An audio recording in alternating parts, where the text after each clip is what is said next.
The gunshot shattered the golden afternoon like glass breaking in a cathedral.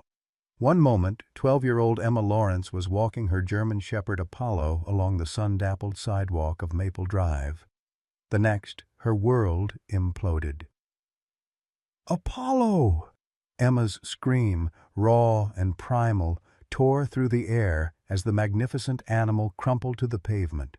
Blood bloomed across his silver-tipped coat, spreading with terrifying speed. Emma dropped to her knees, small hands desperately pressing against the wound, her dark eyes wide with disbelief. Officer Reynolds stood with his service weapon still extended, a thin wisp of smoke curling from the barrel.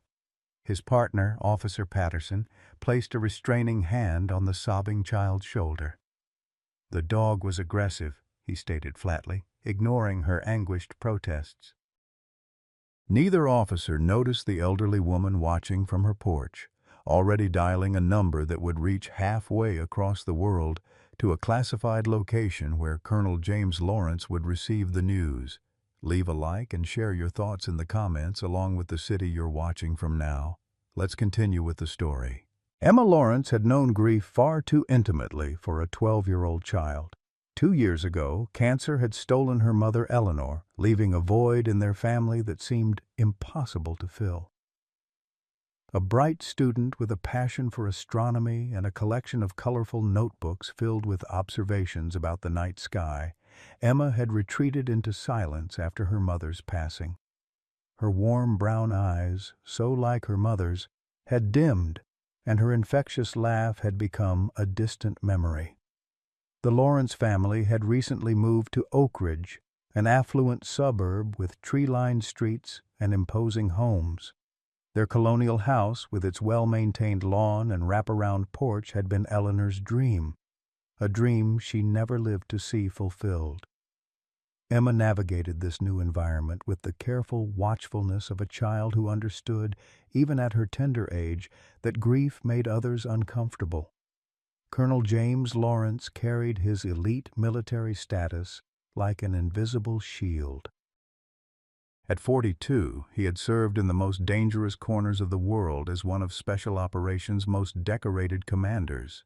His missions remained classified, his medals locked away in a safe rather than displayed. 6'2", with broad shoulders and a disciplined physique, James moved with the contained power of someone who knew exactly how lethal he could be. Despite his imposing presence, his voice remained gentle when speaking to his daughter, and his hands, capable of extraordinary violence when necessary, were infinitely tender when brushing Emma's hair. Widowhood and single parenthood had carved new lines around his eyes. His extended deployments weighed heavily on him, each separation from Emma a fresh wound, but he believed in the work he did, protecting his country. Apollo had been James's gift to Emma after Eleanor's funeral. The silver-tipped German Shepherd with intelligent eyes and unwavering loyalty had initially been trained as a military service dog before being redirected to become a companion animal. Apollo understood commands in 4 languages and could sense Emma's nightmares before they fully manifested. He slept at the foot of her bed every night, a warm, protective presence when James was deployed. For Emma, Apollo bridged the impossible gap between life before and after her mother's death. When words failed her, Apollo's steady presence communicated what therapy couldn't reach: unconditional love and security in a world that had proven itself heartbreakingly unpredictable. With Apollo's company, Emma had slowly begun to speak again, to smile occasionally, to exist beyond her grief. Now, as James received the call from Martha Wilson, his daughter's world had shattered again. The most painful part wasn't just that Apollo was gone, it was that he had been taken violently, needlessly, by the very people sworn to protect their community. In the silent aftermath of Martha's call, James made a decision that would set everything in motion. He was coming home, and he was bringing justice with him. The day James brought Apollo home remained etched in Emma's memory like a photograph. It had been raining, a gentle, persistent drizzle that matched their grief 3 weeks after Eleanor's funeral. Emma had been sitting silently by the window watching raindrops race down the glass when her father's SUV pulled into the driveway. He wasn't alone. "Emma," James had called softly from the doorway, his uniform still crisp despite the rain. "There's someone I'd like you to meet." She had turned, disinterested at first, until she saw the magnificent German shepherd standing attentively at her father's side. The dog's intelligent amber eyes had locked with hers immediately, as if he recognized something in her that others couldn't see. "This is Apollo," James had explained, kneeling beside the dog. "He was trained to protect soldiers in Afghanistan, but now he has a more important mission." James's voice had softened. "He's here to be your companion." Emma had approached cautiously, her small hand extended palm down as her father had shown her. Apollo had sniffed her fingers once, then gently pressed his head against her palm, leaning into her touch with deliberate pressure. It was the first time Emma had felt anything but numbness since the hospital called with news of her mother. "He knows," James had explained, watching them. "He can sense emotions, happiness, fear, sadness. That's what made him special in his training. Most dogs can be taught to detect explosives or track people, but Apollo can read human feelings almost like a person can." That night, when the nightmares came, the ones where her mother called for her but Emma couldn't find her, Emma had woken gasping and sobbing. Before her father could reach her room, Apollo had already jumped onto her bed, pressing his warm body against hers, his steady heartbeat a metronome that helped regulate her own panicked one. "How did he know?" Emma had asked her father the next morning. "He's specially trained to detect changes in breathing, heart rate, even the chemicals your body releases when you're afraid," James had explained. "In the field, he could alert soldiers to anxiety in civilians. It helped them identify people who might be hiding something. With you, he's using that same ability to know when you need him." Over the following months, Apollo had become Emma's shadow, her protector, her confidant. When words failed her, which was often that first year, she would bury her fingers in his thick fur and find comfort in his unwavering presence. Apollo never expected her to speak, never grew uncomfortable with her silence the way adults did, never offered empty platitudes about her mother being in a better place. James had watched their bond deepen with quiet gratitude. At night, after Emma was asleep, he would sometimes find Apollo maintaining his vigil by her bed, and the dog would acknowledge him with a solemn glance that seemed to say, "I have this watch. She's safe with me." Apollo's training made him remarkable among dogs. He responded to commands in English, German, French, and Arabic, languages used by the coalition forces he had trained with. He could navigate complex environments, remain calm under stress, and, most importantly for Emma, sense emotional distress before it fully manifested. The first time Emma laughed after her mother's death, it was because of Apollo. He had been carrying her astronomy book in his mouth, trotting proudly with the heavy volume, when he had misjudged the distance to the sofa and bumped into it, sending the book flying and himself tumbling in an undignified heap. The sound of Emma's surprised giggle had frozen both James and Apollo in place. The dog had tilted his head, ears perked forward, and then deliberately repeated his comical tumble, drawing more laughter from the child. "He's doing it on purpose," Emma had said, wiping tears of laughter from her eyes. "He's being silly to make me laugh." James had nodded, his throat tight. "He knows what you need, even when we don't." When James was deployed, Apollo became even more vigilant. He would carry Emma's backpack to the door each morning before school, check the windows periodically as if surveying the perimeter, and position himself between Emma and any strangers who approached. At night, he would retrieve her astronomy books from the shelf, nudging them into her lap as if encouraging her to maintain the routines that brought her comfort. Their move to Oak Ridge had been challenging. Eleanor had always wanted a house in this neighborhood with its excellent schools and safe streets. James had finally made it happen, though too late for his wife to see it. For Emma, the move meant leaving behind the home filled with memories of her mother. Apollo had sensed her anxiety, staying especially close during those first weeks, sleeping not just on her bed but right against her, his body curved protectively around her smaller form. They had established new routines in Oak Ridge. Every afternoon, Emma would walk Apollo along Maple Drive, past the park and around the small lake that served as the neighborhood's centerpiece. Apollo walked precisely at her left side, matching her pace, occasionally glancing up to check her expression. His presence beside her kept the curious stares of neighbors at bay. People were less likely to approach a child with a large German shepherd, even one as well-behaved as Apollo. It was during one of these walks that they first encountered Martha Wilson. The elderly woman had been tending to her roses when Apollo had stopped, alert but not tense, his tail making a single, slow wag of acknowledgement.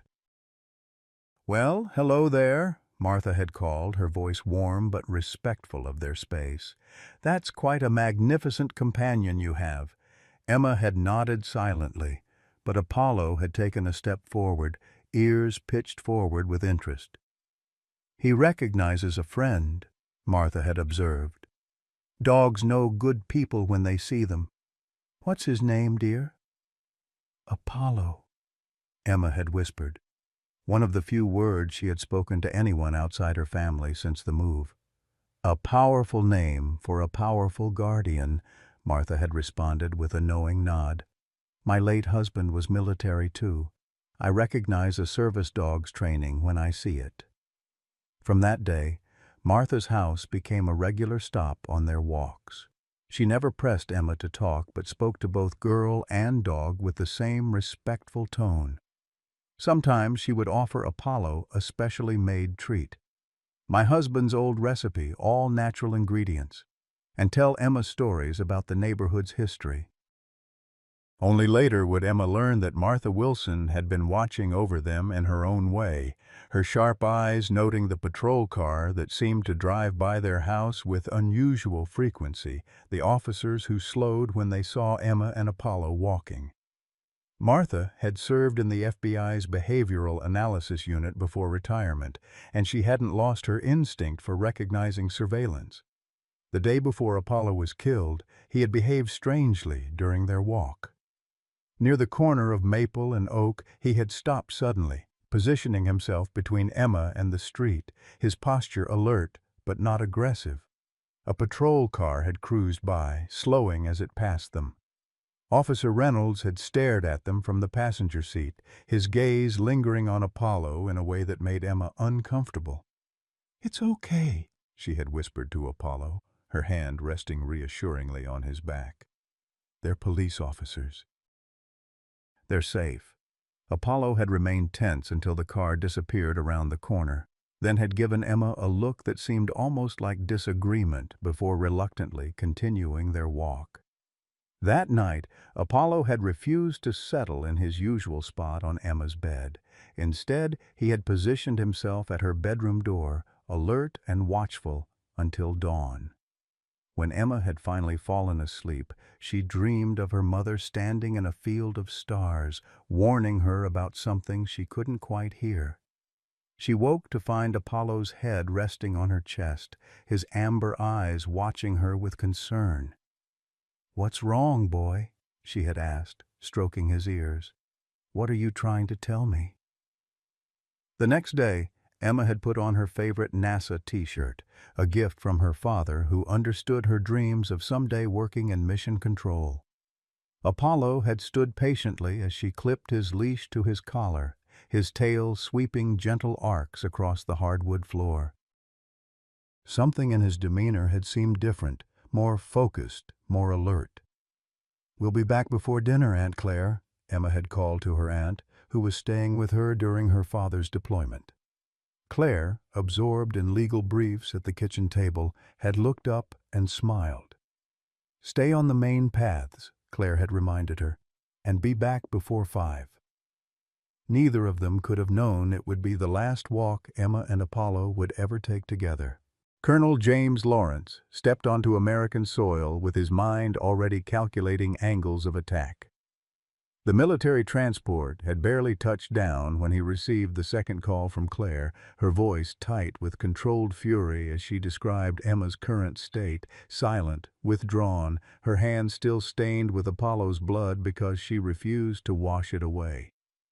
"She says if she washes it off, it's like admitting he's really gone," Claire explained, her professional attorney's composure cracking. "The police took her statement, James, but they were dismissive, said the dog was acting aggressively, that the officer had no choice." James closed his eyes briefly, the only outward sign of the storm brewing inside him. "I'll be there in 4 hours. Don't let anyone speak to Emma again until I arrive." The drive from the military airfield to Oak Ridge gave James time to organize his thoughts. 20 years of special operations had taught him to channel emotion into tactical advantage, to compartmentalize feelings that might compromise mission objectives. But this was different. This was Emma. This was Apollo. When he arrived home, the sight of Emma sitting motionless on the living room couch, staring at nothing, her small hands still crusted with dried blood, crystallized his resolve. She launched herself into his arms with a raw, wounded sound that was more animal than human.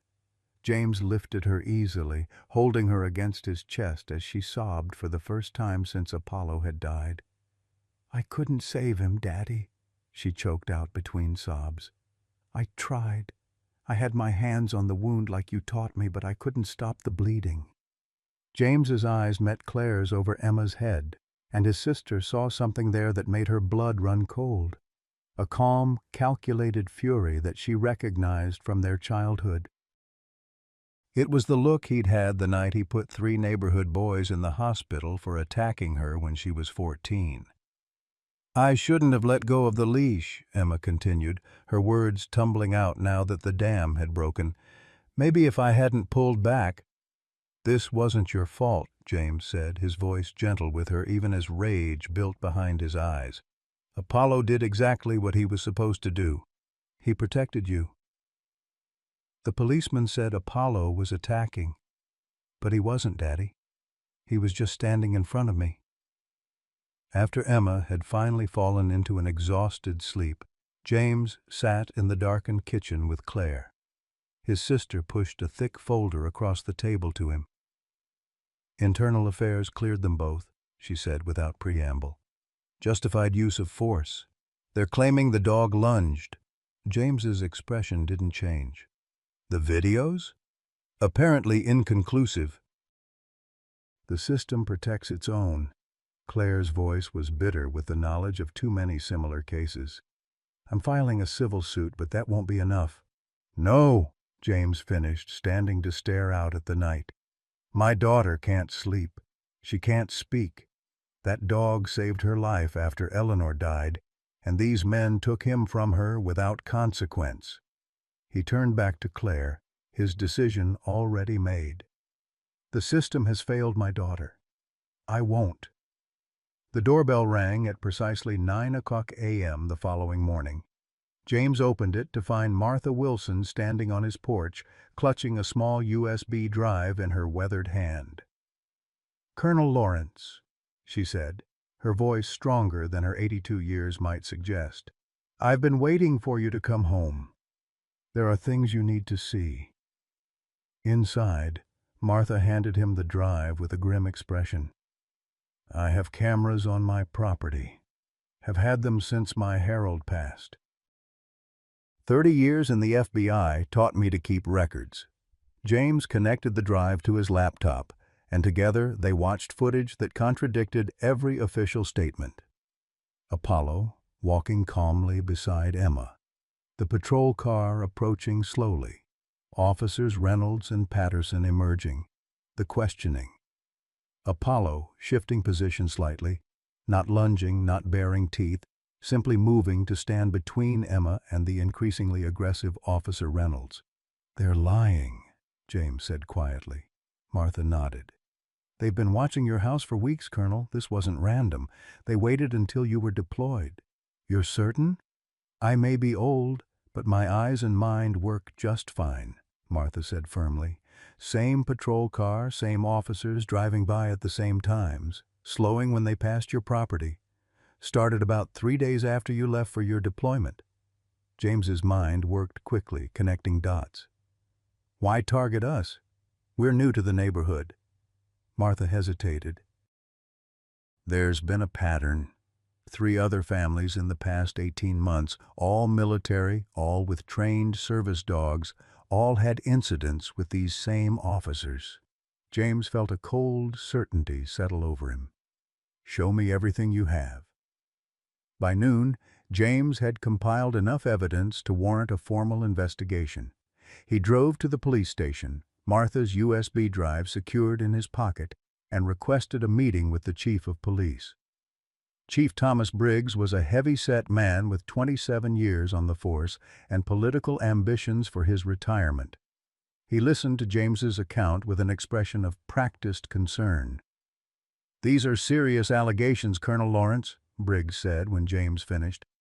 "Officer Reynolds has an exemplary record. Are you certain your daughter didn't misinterpret events? Children can become confused during traumatic incidents." "I have video evidence contradicting the official report," James replied, sliding Martha's drive across the desk. "Apollo never lunged, never showed aggression." Briggs picked up the drive but didn't connect it to his computer. "I'll have Internal Affairs review this material. They've already cleared both officers without seeing this footage. Then I'll make sure they get it this time," Briggs assured him, pocketing the drive. "These things take time, Colonel. Due process must be followed." James stood, towering over the seated chief. "I expect action within 24 hours, Chief Briggs. After that, I'll pursue other avenues." Briggs's smile tightened. "Is that a threat, Colonel?" "It's a timeline," James replied evenly. 24 hours. As James turned to leave, Briggs called after him. "One more thing, Colonel. I understand you've been talking to Martha Wilson. Take my advice. The old lady's not all there anymore. Sees conspiracies everywhere since her husband died. Wouldn't put much stock in her observations." Outside the station, James made a call to Claire. "They're stonewalling." The chief pocketed the evidence without viewing it. "I'm not surprised," Claire replied. "I've been doing some digging. Briggs and Judge Harmon play golf together every Saturday. Harmon signs off on all the internal affairs recommendations. I need you to file emergency motions to preserve all evidence. Body cameras, dispatch records, everything. They're going to make it disappear."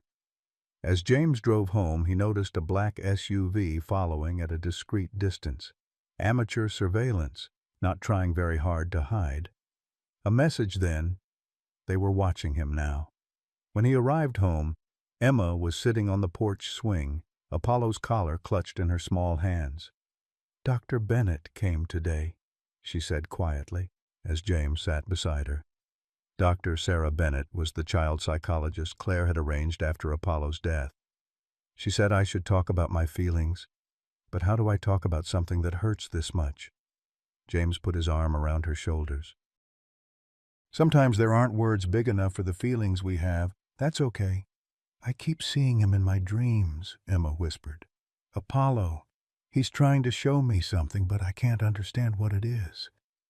James felt a chill that had nothing to do with the autumn breeze. "What kind of something, sweetheart?"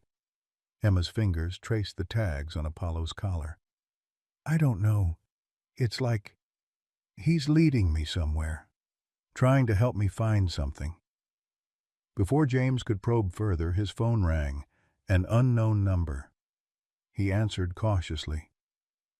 "Colonel Lawrence?" A young male voice, slightly nervous. "This is Officer Thomas Parker. I was there that day. With your daughter's dog." James stiffened. "What do you want, Officer Parker?" "To talk. In person." Parker's voice dropped lower. "What happened to your daughter wasn't right. The report. It's not what actually happened." Why tell me this? Why not report it through proper channels? Parker's laugh was bitter. I tried. My sergeant told me to remember where my loyalty should lie if I wanted to keep my job. James considered the possibilities: a trap, a genuine crisis of conscience, a test. 4 o'clock, the coffee shop on Cedar Street. Come alone and in civilian clothes. At precisely 4 o'clock, James sat at a corner table with a clear view of the entrance. Officer Parker entered on time, dressed in jeans and a button-down shirt, looking younger out of uniform. He spotted James immediately, recognition flickering across his face. "Colonel Lawrence," Parker said, sliding into the seat across from him. His eyes were red-rimmed, his posture tense. James studied him. "You're taking a significant risk, Officer Parker." "I know." Parker's hands fidgeted with a paper napkin. "But I can't sleep. Every time I close my eyes, I see your daughter's face when that dog went down. Tell me what really happened."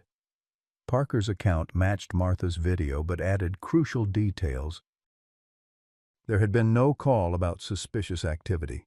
Reynolds had spotted Emma and commented, "There's that military mutt again," before pulling over.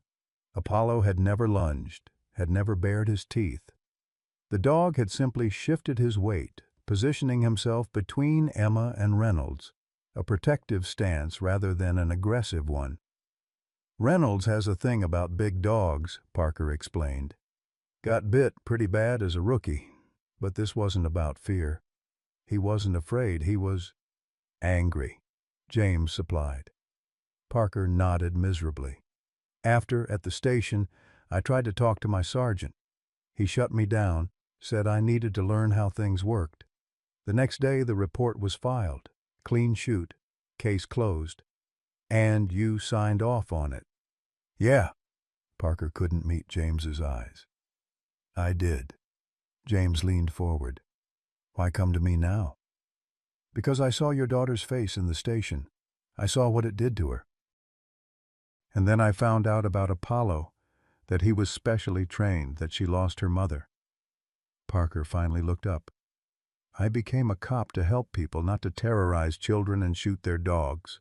What are you offering, Officer Parker? Information, and when the time comes, testimony. I'll go on record about what really happened." James studied the young officer. "You're willing to throw away your career?" "What career?" Parker's laugh was hollow. "Being complicit in this kind of thing. That's not why I took the oath." As Parker spoke, James's phone buzzed with a text from Claire. "Call me. Important development." After Parker left, James called his sister. "I just got off the phone with the district attorney's office," Claire said, her voice tight with controlled rage. "They're not pursuing charges against the officers. Insufficient evidence to contradict the officers' account of events." "We have video," James said evenly. "None that capture the exact moment Reynolds claims Apollo lunged. And apparently, the word of 3 police officers outweighs the testimony of an old woman and a traumatized child." The frustration in Claire's voice was palpable. "I'm not giving up on the civil case, but criminal charges are off the table." "I see." James ended the call, his decision crystallizing. The legal system had failed, as he'd known it would. The time for observation was over. As dusk fell, James reviewed the evidence he'd gathered. Parker had provided names of other families whose service dogs had been shot by Reynolds or Patterson. 3 in the past 18 months, all during deployments of the military family member. The pattern was too specific to be coincidence, too calculated to be random. But why? What possible motive could Reynolds have for targeting military families and their service dogs? The answer came as James searched through online military databases. A photograph from 8 years ago, a failed hostage rescue operation in Afghanistan. In the background, a young soldier, Michael Reynolds, staff sergeant, killed in action when the building collapsed. In the foreground, the operation commander, Captain James Lawrence, The photograph stared back at James from his computer screen, a ghost from his past now colliding with his present. Staff Sergeant Michael Reynolds, Officer Blake Reynolds's older brother.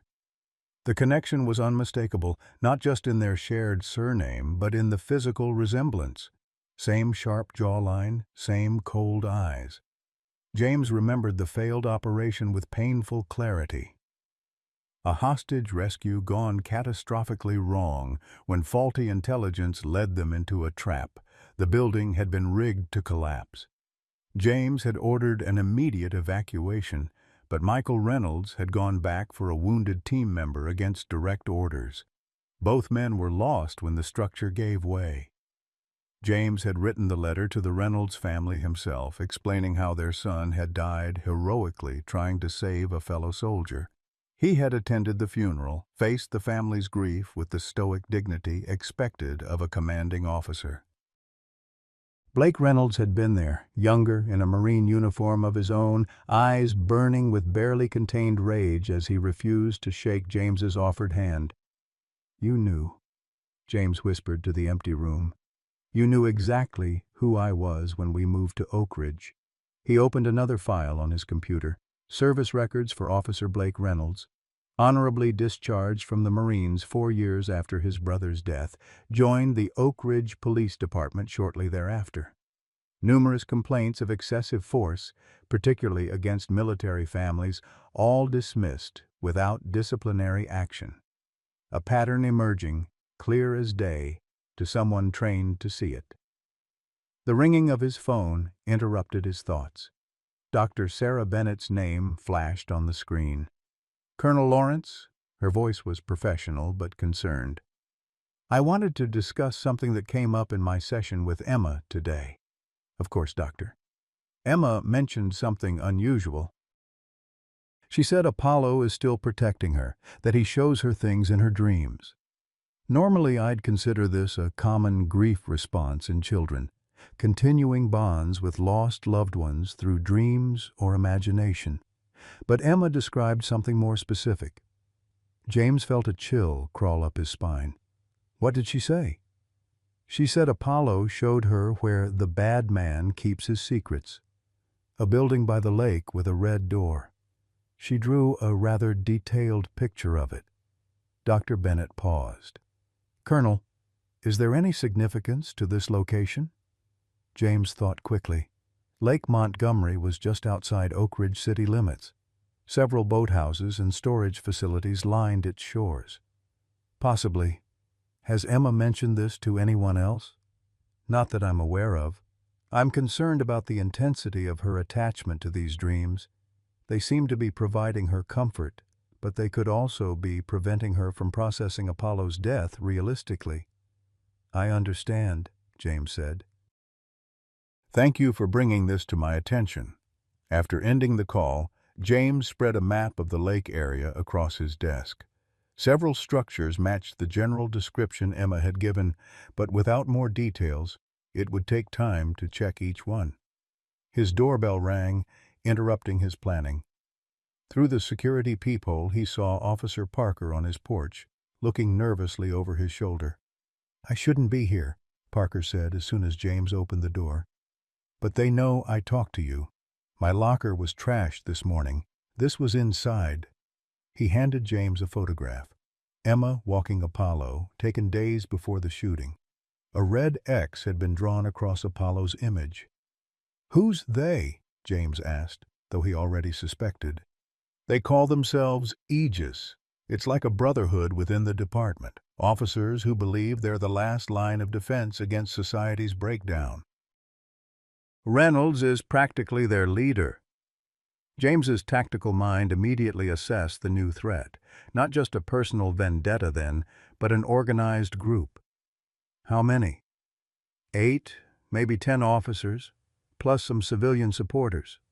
They target what they call outside influences, people moving to Oak Ridge who don't fit their vision of the community. "And military families with service dogs qualify as outside influences?" Parker nodded. "Reynolds has a particular hatred for military handlers and their dogs. Says they're treated like heroes while regular cops are vilified. But with you, Parker hesitated. It's personal, James finished. His brother died under my command. Parker's eyes widened in surprise. You knew? I just found out. The operation was classified, but the casualty wasn't. Michael Reynolds died because he disobeyed a direct evacuation order. That's not the story Reynolds tells. He says you abandoned his brother, left him to die. James wasn't surprised. Grief often rewrote history, especially when the truth was too painful to bear. Officer Parker, do you know anything about properties around Lake Montgomery? Specifically, any connected to Reynolds or other Aegis members? Parker thought for a moment. Reynolds's family has owned a boathouse there for generations. Old place with a red door. He uses it for Aegis meetings sometimes. The confirmation sent a jolt through James. Emma couldn't possibly know about that building. They'd never been there, and she'd never met Reynolds before the day Apollo was shot. I need to see that boathouse. Parker shook his head emphatically. Too dangerous. They've got the place watched, especially now. They know you're investigating. Then tell me everything you know about it. Layout, security, access points. As Parker described the boathouse, James's phone chimed with a text from Claire. Emma's therapist called me. Concerned about vivid dreams. Should I be worried? James texted back, handling it. Stay with Emma tonight. Don't let her out of your sight. After Parker left, James sat in Emma's room, watching her sleep. For the first time since Apollo's death, her face was peaceful, one hand curled around the dog's collar. James gently brushed a strand of hair from her forehead, careful not to wake her. What are you trying to tell us, Apollo? He whispered. Emma stirred slightly. He says the bad man has pictures, Daddy, she murmured, not fully awake. Pictures of us. In the red house. James froze. What red house, sweetheart? But Emma had already drifted back to sleep, her breathing deep and even. The next morning, James dropped Emma at school with extra precautions, asking the principal to ensure she remained supervised at all times. He then drove to Martha Wilson's house, hoping the former FBI agent might have insights he lacked. Martha listened intently as James explained the connections he'd discovered, her shrewd eyes narrowing at the mention of Aegis. Vigilante justice masquerading as community protection, she said disapprovingly. I've suspected something like this for years. The pattern of harassment against certain new residents was too consistent to be random. I need to get into Reynolds's boathouse, James explained. Emma keeps mentioning it in her dreams, saying there's evidence there. Martha studied him thoughtfully. Children sometimes pick up on things adults miss. Their minds aren't cluttered with preconceptions. She rose stiffly from her chair. Wait here. She returned moments later with a leather-bound notebook. Harold and I used to map the lake properties for the Bureau when we suspected smuggling operations. There's a service path behind the boathouses, maintenance access that few people remember exists. As Martha showed him the hand-drawn maps, James's phone rang. The school's number flashed on the screen. Colonel Lawrence, Principal Whitaker's voice was tense. There's been an incident. Officers Reynolds and Patterson came to the school asking to speak with Emma about an ongoing investigation. James's grip tightened on the phone. Did they have proper authorization? No, which is why I refused. Our policy requires parental notification. When I called to inform you, they became quite insistent. Where is Emma now? Safe in my office. But, Colonel, when Officer Reynolds approached her in the hallway, Emma became extremely distressed. She's asking for you. I'll be right there, James said, already moving toward the door. Don't let anyone near her until I arrive. At the school, James found Emma curled in a corner of the principal's office, her knees drawn up to her chest, eyes wide with fear. Daddy, she whispered as he knelt beside her. The bad man from my dream. He was here. James gathered her into his arms. "It's okay, sweetheart. You're safe now. He wants to hurt us like he hurt Apollo." Emma's voice was small but certain. "Apollo showed me. He has pictures of us on his wall and maps. He's been watching us for a long time." James met Principal Whitaker's concerned gaze over Emma's head. "I'm taking her home." "Of course," the principal nodded. "I've already reported the officers' inappropriate conduct to their superiors." "That won't help," James said grimly. "Their superiors are part of the problem." In the car, Emma clutched Apollo's collar like a talisman. "Apollo says we need to hurry, Daddy. The bad man is going to the Red House to hide the pictures." James made a quick decision. Rather than taking Emma home, he drove to Claire's office. His sister took one look at Emma's face and James's expression and immediately cleared her schedule. "What's happening?" she asked as she led them to her private office. "Reynolds came to Emma's school," James explained. "He's escalating. I need to check something out and I need Emma somewhere safe." Claire nodded, understanding immediately. "My office has security. She'll be safe with me." James knelt before Emma. "I need you to stay with Aunt Claire for a little while. I'm going to check out that red house you've been dreaming about." Emma grabbed his hand. "Be careful, Daddy. Apollo says it's dangerous." James squeezed her hand reassuringly. "I will be. I promise." As James drove toward Lake Montgomery, he received a call from Officer Parker. "Reynolds is on the move," Parker said without preamble. "He called in sick for his shift, then headed straight for the lake. He looked panicked." "He knows we're on to him," James replied. "He's going to destroy evidence. There's more. I did some digging into Aegis. They've been targeting specific residents, not just military families. Anyone they consider undesirable for Oak Ridge. They've driven out 3 black families, an interracial couple, and several military households in the past 2 years. How? Shooting their dogs couldn't be their only tactic. Harassment, mostly. Constant patrol presence, traffic stops, noise complaints. Sometimes property damage made to look like accidents or random vandalism. Just enough to make life uncomfortable without being overtly illegal.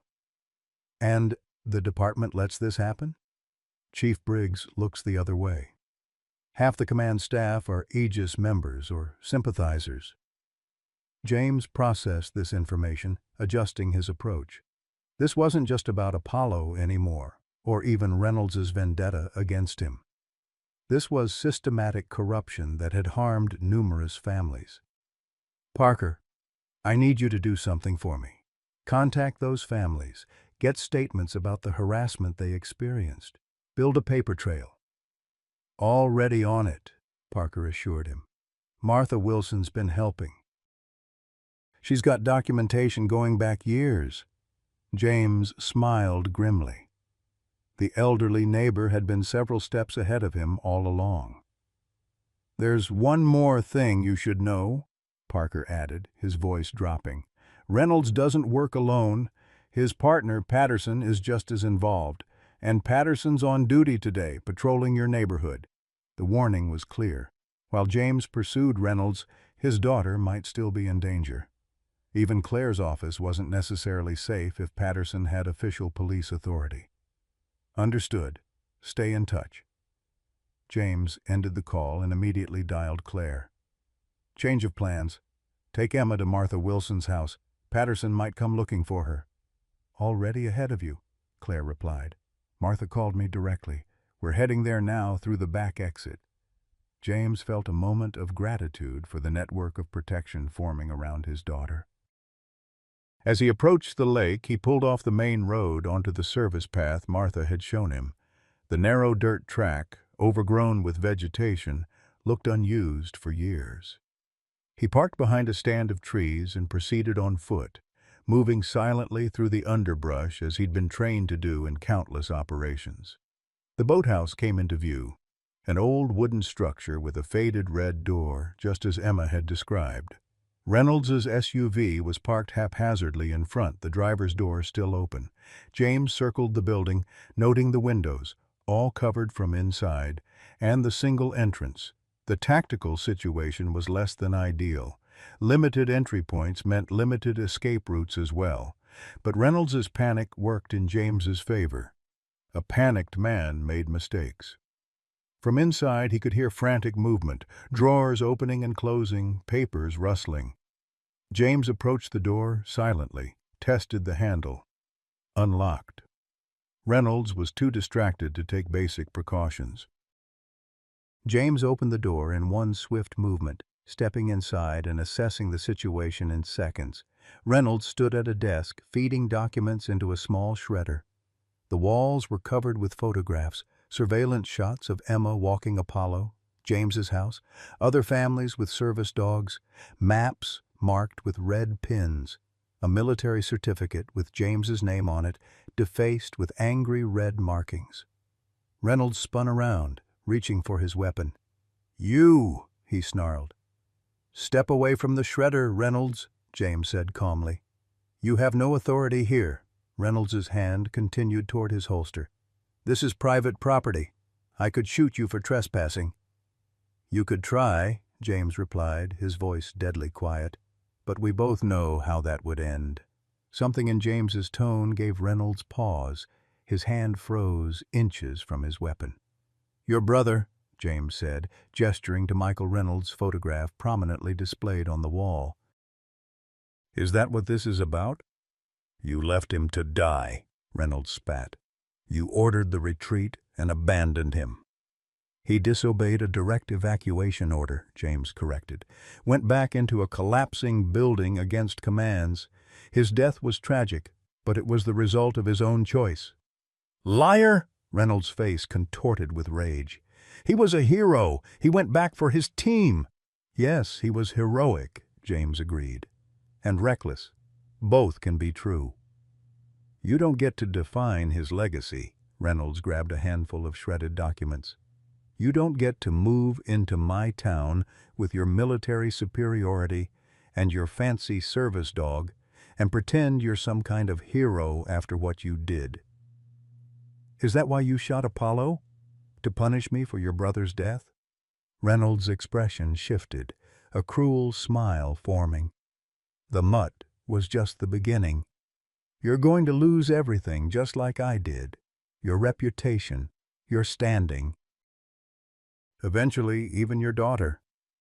The threat against Emma ignited something primal in James, but he maintained his outward calm.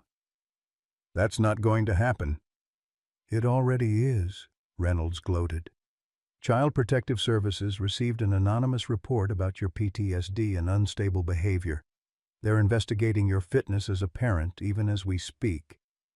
James stepped closer, his voice lowering to a dangerous register. "Let me be very clear. Your vendetta ends now. The evidence in this room proves you've been stalking my family and others.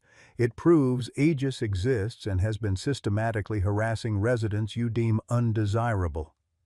"Evidence?" Reynolds laughed. "What evidence? It'll all be gone in 10 minutes, and it's my word against yours. A respected police officer versus a traumatized military vet with anger issues. Who do you think people will believe?" "You forgot something," James said, reaching slowly into his pocket and removing his phone. "Military operations require documentation." He turned the screen toward Reynolds, showing the active recording. "Everything you've just said is now evidence." Reynolds lunged, not for his gun but for the phone. James sidestepped easily, using Reynolds's momentum against him. A simple redirect sent the officer crashing into the desk. "I'm not here to fight you," James said. "I'm here for justice. For Apollo, for my daughter, and for every family your little brotherhood has terrorized." Reynolds scrambled to his feet, drawing his weapon. "Justice! You don't know the meaning of the word. My brother—" "Your brother made a choice," James interrupted. "A brave, foolish choice that cost him his life. I've carried that weight for 8 years. But I won't let you use his death to justify terrorizing innocent families or traumatizing my daughter." For a moment, they stood facing each other, James unarmed, Reynolds with his service weapon drawn. Then, almost imperceptibly, Reynolds's finger tightened on the trigger. "Don't," James warned quietly. "You're already facing criminal charges. Don't add attempted murder to the list." "Criminal charges?" Reynolds scoffed. "Nothing will stick. Aegis protects its own." "Not anymore," James said, just as the door behind Reynolds opened. Martha Wilson stood in the doorway, her old FBI badge hanging around her neck. Behind her were two state police officers, their weapons drawn. "Blake Reynolds," Martha announced with grim satisfaction, "you're under arrest for stalking, conspiracy, civil rights violations, and animal cruelty." She looked past him to James. "We got your recording, Colonel. It came through quite clearly." Reynolds's face crumpled as he realized his mistake. James hadn't been recording just on his phone. He'd been broadcasting to Martha, who had alerted the state police, circumventing the corrupted local department entirely. As the state officers took Reynolds into custody, James surveyed the wall of surveillance photos. Among them, he spotted images of Emma and Apollo walking near Martha's house, taken the day before the shooting. In them, Apollo was alert, positioned protectively beside Emma, his gaze directed toward the unseen photographer as if he had known they were being watched. Even then, Apollo had been protecting her.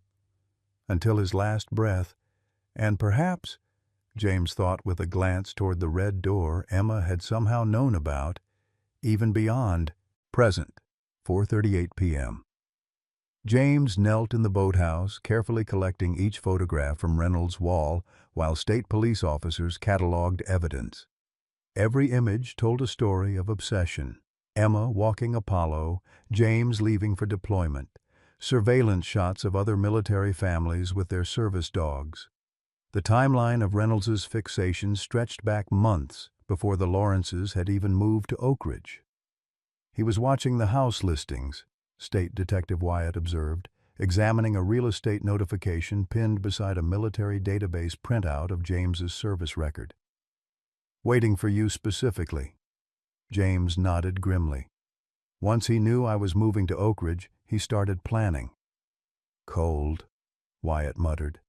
"Using a kid and her dog to get back at you."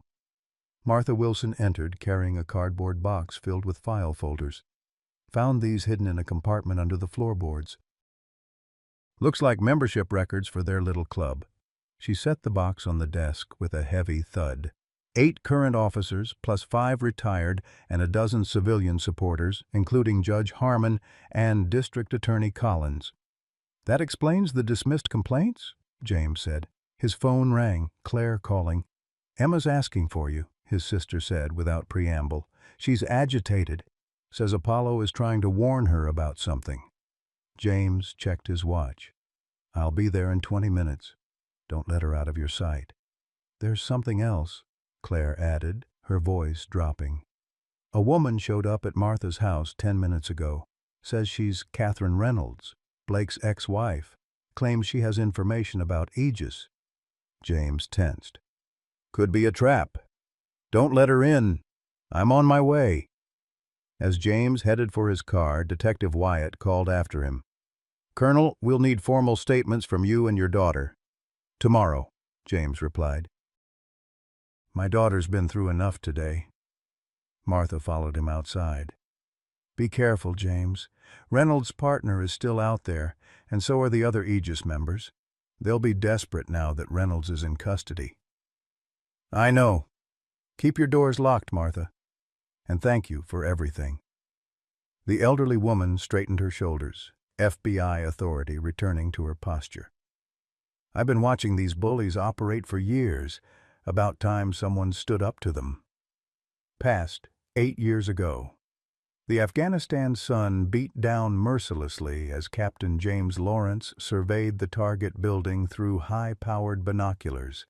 Intelligence had confirmed 2 American aid workers were being held inside, with executions scheduled within hours.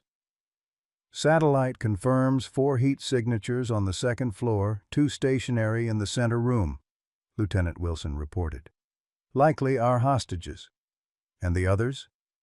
"Moving. Probably guards." James lowered the binoculars, considering their options. The building was isolated. Approach would be difficult in daylight, but waiting for darkness meant risking the hostages' lives. We go in from 2 points, he decided. Alpha team with me through the front. Bravo team led by Sergeant Carter through the rear entrance. Staff Sergeant Reynolds, your team provides perimeter security. No one gets in or out once we're engaged. Michael Reynolds, Blake's older brother, nodded crisply. Understood, sir. The mission briefing continued, each team receiving their assignments. James emphasized the final point. Intelligence suggests the building may be rigged. We go in, secure the hostages, and get out fast. If I give the evacuation order, you move immediately. No heroics, no delays.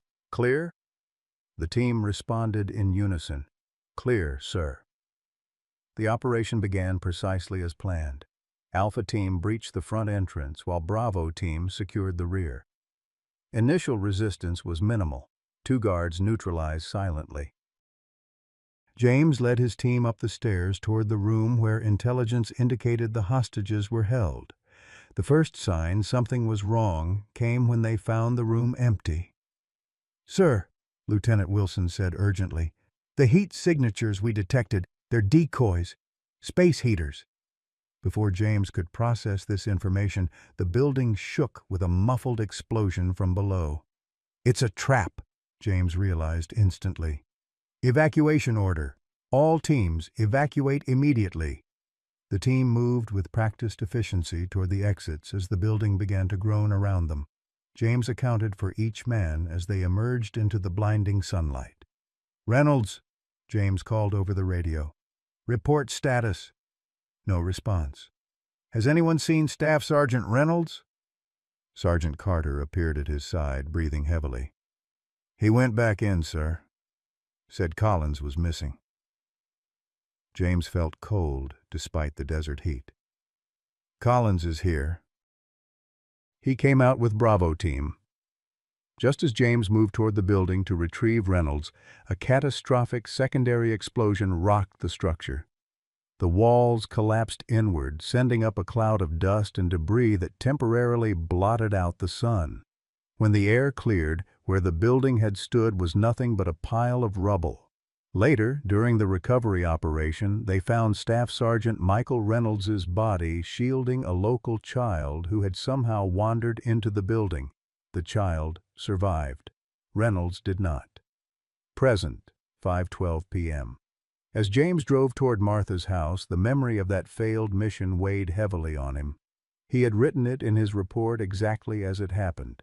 Staff Sergeant Reynolds had disobeyed a direct evacuation order, going back into a building known to be rigged with explosives. His actions had been both heroic and reckless. But Blake Reynolds had created a different narrative, one where James had abandoned his brother, leaving him to die while saving himself. That distorted version had festered in Blake's mind for 8 years, eventually transforming into a vendetta against James and, by extension, Emma and Apollo. James's phone rang again, an unknown number. He answered cautiously. "Colonel Lawrence?" A woman's voice, tense and hushed. "This is Catherine Reynolds, Blake's ex-wife." "Mrs. Reynolds," James replied neutrally. "I understand you're at Martha Wilson's house." "Yes. Please, I don't have much time. I need to speak with you directly. It's about Emma." "What about my daughter?" "She's in danger." Catherine's voice dropped even lower. "Not just from Blake. Patterson is on his way to Martha's house now. He knows Emma is there." James accelerated, taking the next corner faster than was strictly safe. "How do you know this?" "Because they've been planning it for months." "Get Emma into foster care, away from you. Blake has a friend at Child Protective Services who's prepared to claim you're unstable, a danger to your daughter." "Why are you telling me this?" A bitter laugh came through the phone. "Because I know what Blake is capable of. He did the same thing to me with our son, Tyler. Used his police connections to paint me as an unfit mother during our divorce." "Where is your son now?" "Dead." The word fell like a stone. "He shot himself last year. Blake got full custody, then systematically destroyed Tyler's self-esteem, tried to toughen him up like his brother Michael. When Tyler couldn't take it anymore, Blake told him he was weak, just like his mother. James digested this information, reassessing Catherine Reynolds. Not a trap, then, but potentially a valuable ally with intimate knowledge of Blake Reynolds' tactics. "Mrs. Reynolds, I need you to stay with my sister and daughter until I get there. Can you do that?" "Yes." "And Colonel, there's something else you should know. Blake keeps a storage unit at Oak Ridge Self-Storage, Unit 227. The code is Michael's birthday, 0613. That's where he keeps the real Aegis records." James made a mental note of the information. "Thank you." "Don't thank me," Catherine said grimly. "Just make sure he never hurts another child." Present, 5:24 p.m. Officer Thomas Parker sat in his patrol car outside the Oak Ridge Police Department, watching as news of Reynolds' arrest spread through the ranks.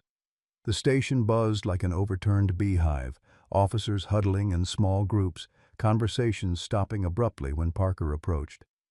His phone vibrated with a text from James Lawrence.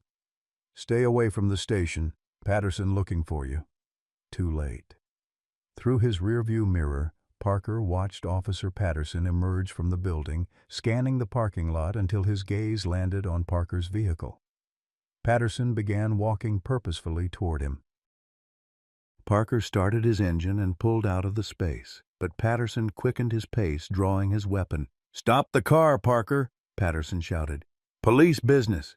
Parker hesitated only a moment before accelerating away from his former partner, tires squealing on the asphalt. In his mirror, he saw Patterson lower his weapon, too many witnesses in the parking lot for a shooting, even for Aegis. As Parker drove, his police radio crackled to life. "All units be advised. Officer Thomas Parker is wanted for questioning regarding evidence tampering. Consider armed and dangerous. Approach with caution." So that was their play. Frame him as the corrupt officer, shift blame from Reynolds and Aegis. Parker switched off his radio and took a circuitous route toward Martha Wilson's house, staying on back roads to avoid patrol cars. Past. The night before Apollo's death. Apollo paced restlessly at the foot of Emma's bed, his nails clicking softly on the hardwood floor. Normally, he would have settled into his sleeping position hours ago, but tonight something kept him alert. His ears pricked forward at the smallest sounds outside. Emma watched him from under her blanket. "What's wrong, Apollo?"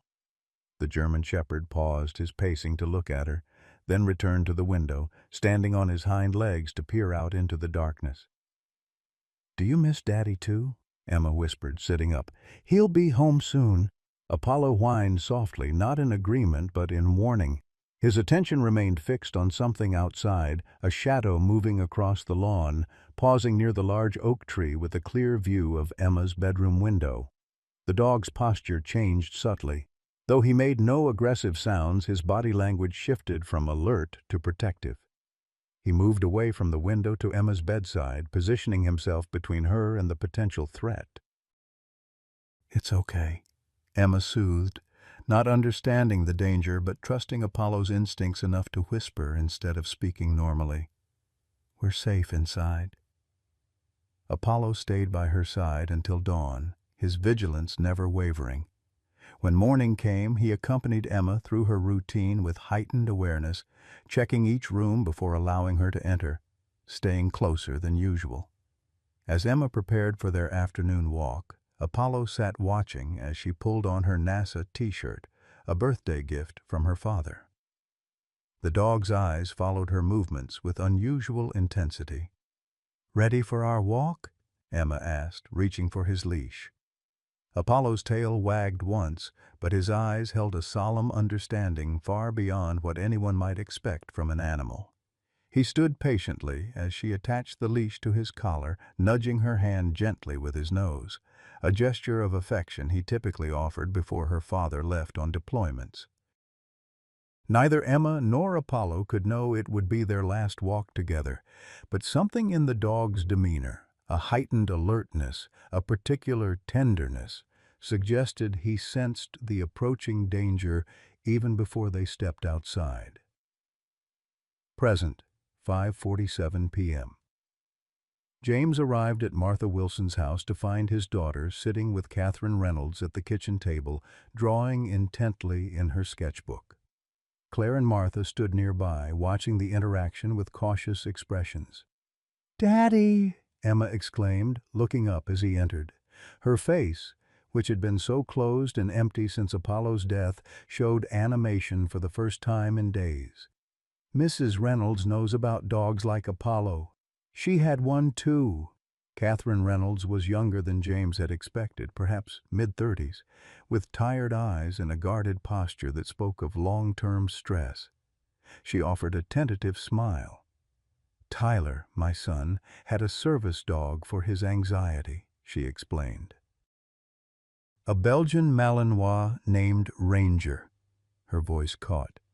"Blake shot him too, claimed he was aggressive toward Tyler's friends. It was the beginning of the end for Tyler."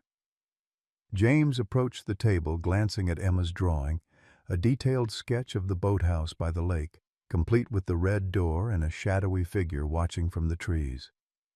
"Emma," he said gently, "how did you know about this place?" Emma looked up at him, her expression earnest. "Apollo showed me, Daddy, in my dreams.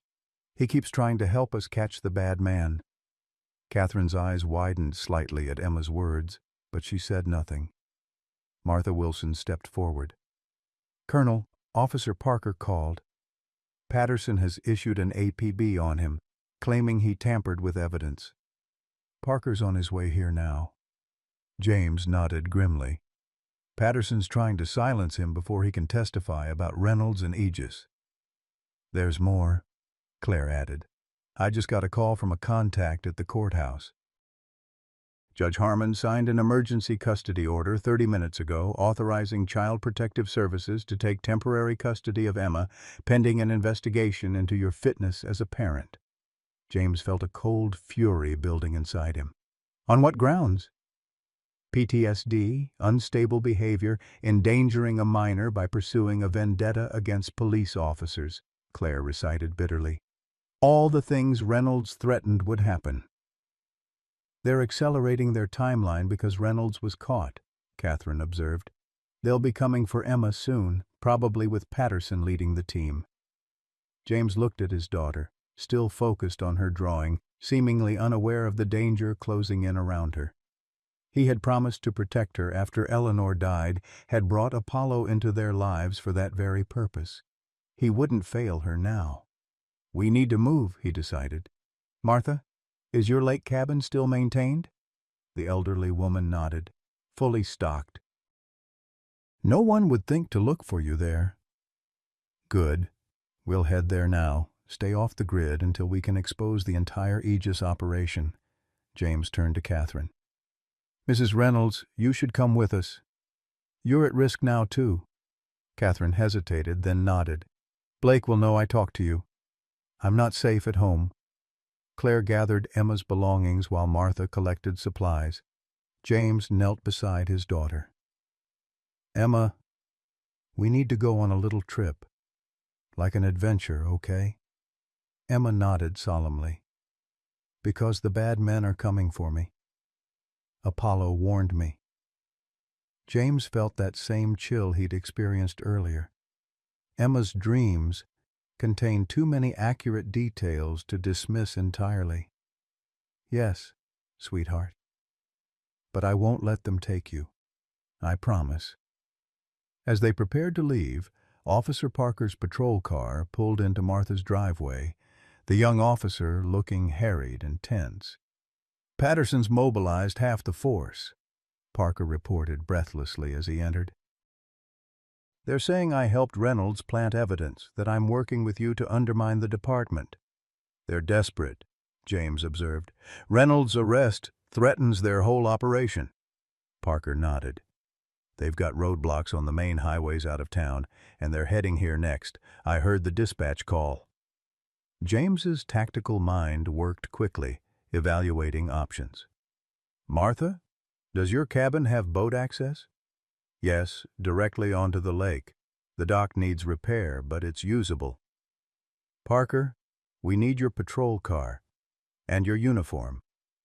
Understanding dawned in Parker's eyes. A diversion. Exactly. You take my SUV with Claire. Make it obvious. Let them chase you north while we take the back roads to the lake. What about me? Catherine asked. You'll come with us, James decided. Your testimony about Reynolds's history of abuse and animal cruelty is crucial. As they finalized the plan, Emma tugged at James's sleeve. Daddy, wait. I need to get something from our house. Emma, we don't have time. Please, she insisted, her eyes filling with tears. It's important. Apollo's special tags. I can't leave without them. James hesitated, weighing the risk against his daughter's emotional need. Apollo's identification tags, which had survived the shooting, were among Emma's most treasured possessions. All right, he conceded. Parker, change of plan. You and Claire head north as planned. Martha, you and Catherine take Emma's things to the cabin. I'll take Emma home quickly to get Apollo's tags, then meet you at the cabin. As the group dispersed to their assigned tasks, Emma clutched her drawing to her chest. Apollo says be careful, Daddy. The bad man knows where we live. James nodded, taking the warning seriously despite its source. We will be, sweetheart. I promise. What he didn't tell Emma was that he had another reason for returning home. The gun safe in his office contained not just his service weapon, but crucial evidence he'd gathered before Reynolds's arrest. Documentation of other Aegis activities, testimonials from families who had been harassed out of Oak Ridge, and the beginnings of a case that could bring down not just Reynolds, but the entire corrupt network. As Parker's patrol car pulled away with Claire inside, creating a visible target for any watching Aegis members, James and Emma slipped out the back door to Martha's rarely used sedan. The elderly woman had insisted they take it. It's registered to my late husband's fishing club, she'd explained. Nothing to connect it to any of us. James helped Emma into the back seat, ensuring she ducked down out of sight. Stay low, sweetheart. It's like a game of hide and seek. Emma nodded solemnly, curling into the footwell with her sketchbook. Apollo used to hide with me when we played. He wasn't very good at it. Too big. The memory brought a sad smile to James's face. He wasn't he? But he always tried his best for you. As they drove through back streets toward their home, James kept a vigilant eye for patrol cars or suspicious vehicles. The sun was beginning to set, casting long shadows across the quiet suburban landscape, shadows that could conceal watchers. Almost home, Emma, he said softly. Remember, we'll be very quick. Just grab Apollo's tags and nothing else. I know exactly where they are, Emma assured him. On my bedside table in the blue box Mommy gave me. James pulled into their driveway, approaching from the rear alley rather than the main street. The house looked undisturbed, exactly as they had left it that morning, a lifetime ago, it seemed. Stay in the car until I check the house, James instructed. But Emma shook her head firmly. Apollo says we need to hurry, Daddy. Someone's coming. James hesitated, then nodded. All right, but stay right beside me. Together, they moved quickly to the back door. James unlocked it with practiced efficiency, ushering Emma inside before securing it behind them. The house was silent and dark, familiar yet somehow changed by the events of the past days. Go get Apollo's tags, James whispered. I'll get what I need from my office. 1 minute, Emma. That's all we have. Emma nodded and darted up the stairs while James moved to his office. He unlocked the gun safe quickly, removing his service weapon and a waterproof document case containing his evidence against Aegis. As he secured both items, he heard Emma's quick footsteps returning down the stairs. Got them, she called softly, holding up the small blue box. James was about to respond when headlights swept across the front windows, a vehicle pulling into their driveway. "Daddy," Emma whispered, freezing in place. "It's him." The bad man from school. Through the sheer curtains, James could make out the outline of a police cruiser. Officer Patterson had found them. James moved with practiced silence, gathering Emma into his arms and retreating deeper into the house. "Back door," he whispered against her hair. "Very quiet, like when we play hide and seek."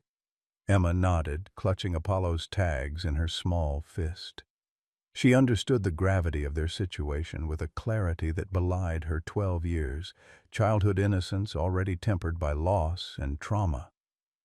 Through the window, James watched as Officer Patterson emerged from his cruiser, accompanied by a woman in a business suit carrying a briefcase. The Child Protective Services representative Reynolds had mentioned, here to take Emma away. "Colonel Lawrence," Patterson called, his voice carrying easily through the quiet evening air. "We know you're in there. We have a court order for temporary custody of Emma. Make this easy on everyone and open the door." James guided Emma toward the kitchen, keeping to the shadows. "Remember the treehouse path we made, through Mrs. Abernathy's yard?" Emma nodded again. "Apollo used to follow me through the gap in the fence." "That's our way out," James whispered. "When I say go, you run straight there and don't look back." He quickly assessed their options. Patterson would expect them to flee out the back. Standard police procedure would be to cover both exits. The side path through the neighbor's yard was their best chance, narrow, partially concealed by hydrangea bushes, and likely overlooked by officers expecting adult-sized fugitives rather than a child. A heavy knock at the front door punctuated his thoughts. "Colonel Lawrence, final warning before we enter by force." James positioned Emma by the side door that led to the garden. "When you get through the fence, stay in Mrs. Abernathy's tool shed until I come for you. If I don't come in 5 minutes, run to Martha's house. Remember the emergency number I taught you? 720-555-0199, Emma recited quietly. "Martha's special phone." "Good girl." James pressed a quick kiss to her forehead. "Ready?" The sound of the front door splintering made the decision for them. "Go now," James urged, opening the side door just enough for Emma to slip through. She hesitated, looking up at him with eyes too old for her face. "Be careful, Daddy. Apollo says there are 3 of them, not 2. Before James could process this warning, Emma disappeared into the darkness of the garden. He closed the door silently behind her, then moved toward the front of the house to create a diversion, drawing attention away from Emma's escape route. Patterson and the CPS representative had entered the living room with a third figure, another uniformed officer, securing the back door. Emma had been right. "Colonel Lawrence," Patterson called, scanning the shadowed interior. "Don't make this harder than it needs to be." James stepped into view, hands visible but stance ready. "Officer Patterson." "Executing Judge Harmon's orders even though he's under investigation for corruption? Bold move." Patterson's hand moved to his weapon. "I'm executing a lawful court order to protect a minor from an unstable environment." "Unstable?" James allowed a hint of his controlled anger to surface. "My daughter watched your partner shoot her service dog for no reason other than revenge against me. If anyone's created an unstable environment, it's the Oak Ridge Police Department." The CPS representative, a thin woman with a severe bun and nervous eyes, clutched her briefcase tighter. "Colonel, I'm Andrea Dawson from Child Protective Services. I understand this is difficult, but we have concerns about Emma's emotional well-being in your care. Based on false reports from officers involved in a documented conspiracy," James countered, "Reynolds has been arrested. Evidence of Aegis's activities has been seized. This custody order won't stand up to scrutiny, and you know it." Patterson's face hardened. "Reynolds's arrest changes nothing. The custody order is valid until a judge says otherwise. He glanced around. Where's Emma? Safe, James replied simply.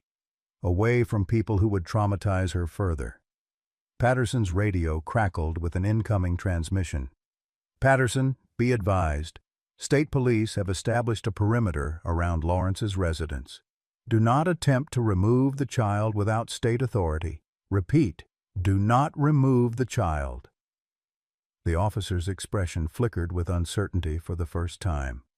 The state police involvement meant Reynolds' arrest had triggered exactly what Aegis had feared: outside law enforcement attention beyond their influence. This isn't over, Patterson said, backing toward the door. Ms. Dawson, we'll need to postpone this custody action pending further review. The CPS representative looked confused. But the court order can be executed later, Patterson cut her off sharply. Let's go. As they retreated, James moved to the window, watching Patterson confer urgently with the other officer. Their body language revealed growing panic. The Aegis network was unraveling faster than they had anticipated. The moment their vehicles pulled away, James slipped out the side door and made his way to Mrs. Abernathy's tool shed. Emma? It's Daddy. The small door creaked open, and Emma emerged from the shadows. Did the bad men leave? For now, James confirmed, gathering her into his arms. But we still need to get to Martha's cabin. More good guys are coming to help us. As they moved through the darkening neighborhood using covered routes and shadow paths James had mentally mapped for emergencies, Emma maintained a solemn silence broken only by occasional whispers. Apollo would have known a good way to go, she said, as they crossed through a wooded area behind the local elementary school. He always found the safest paths. James squeezed her hand gently. He taught me some of his tricks. That's how I know this way. They reached Martha Wilson's sedan, where he had left it several blocks away, deliberately parked under a broken street lamp.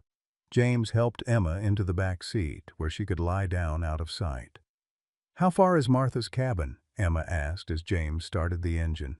About 40 minutes if we take the long way around the lake, he explained, choosing the less direct route to avoid potential roadblocks.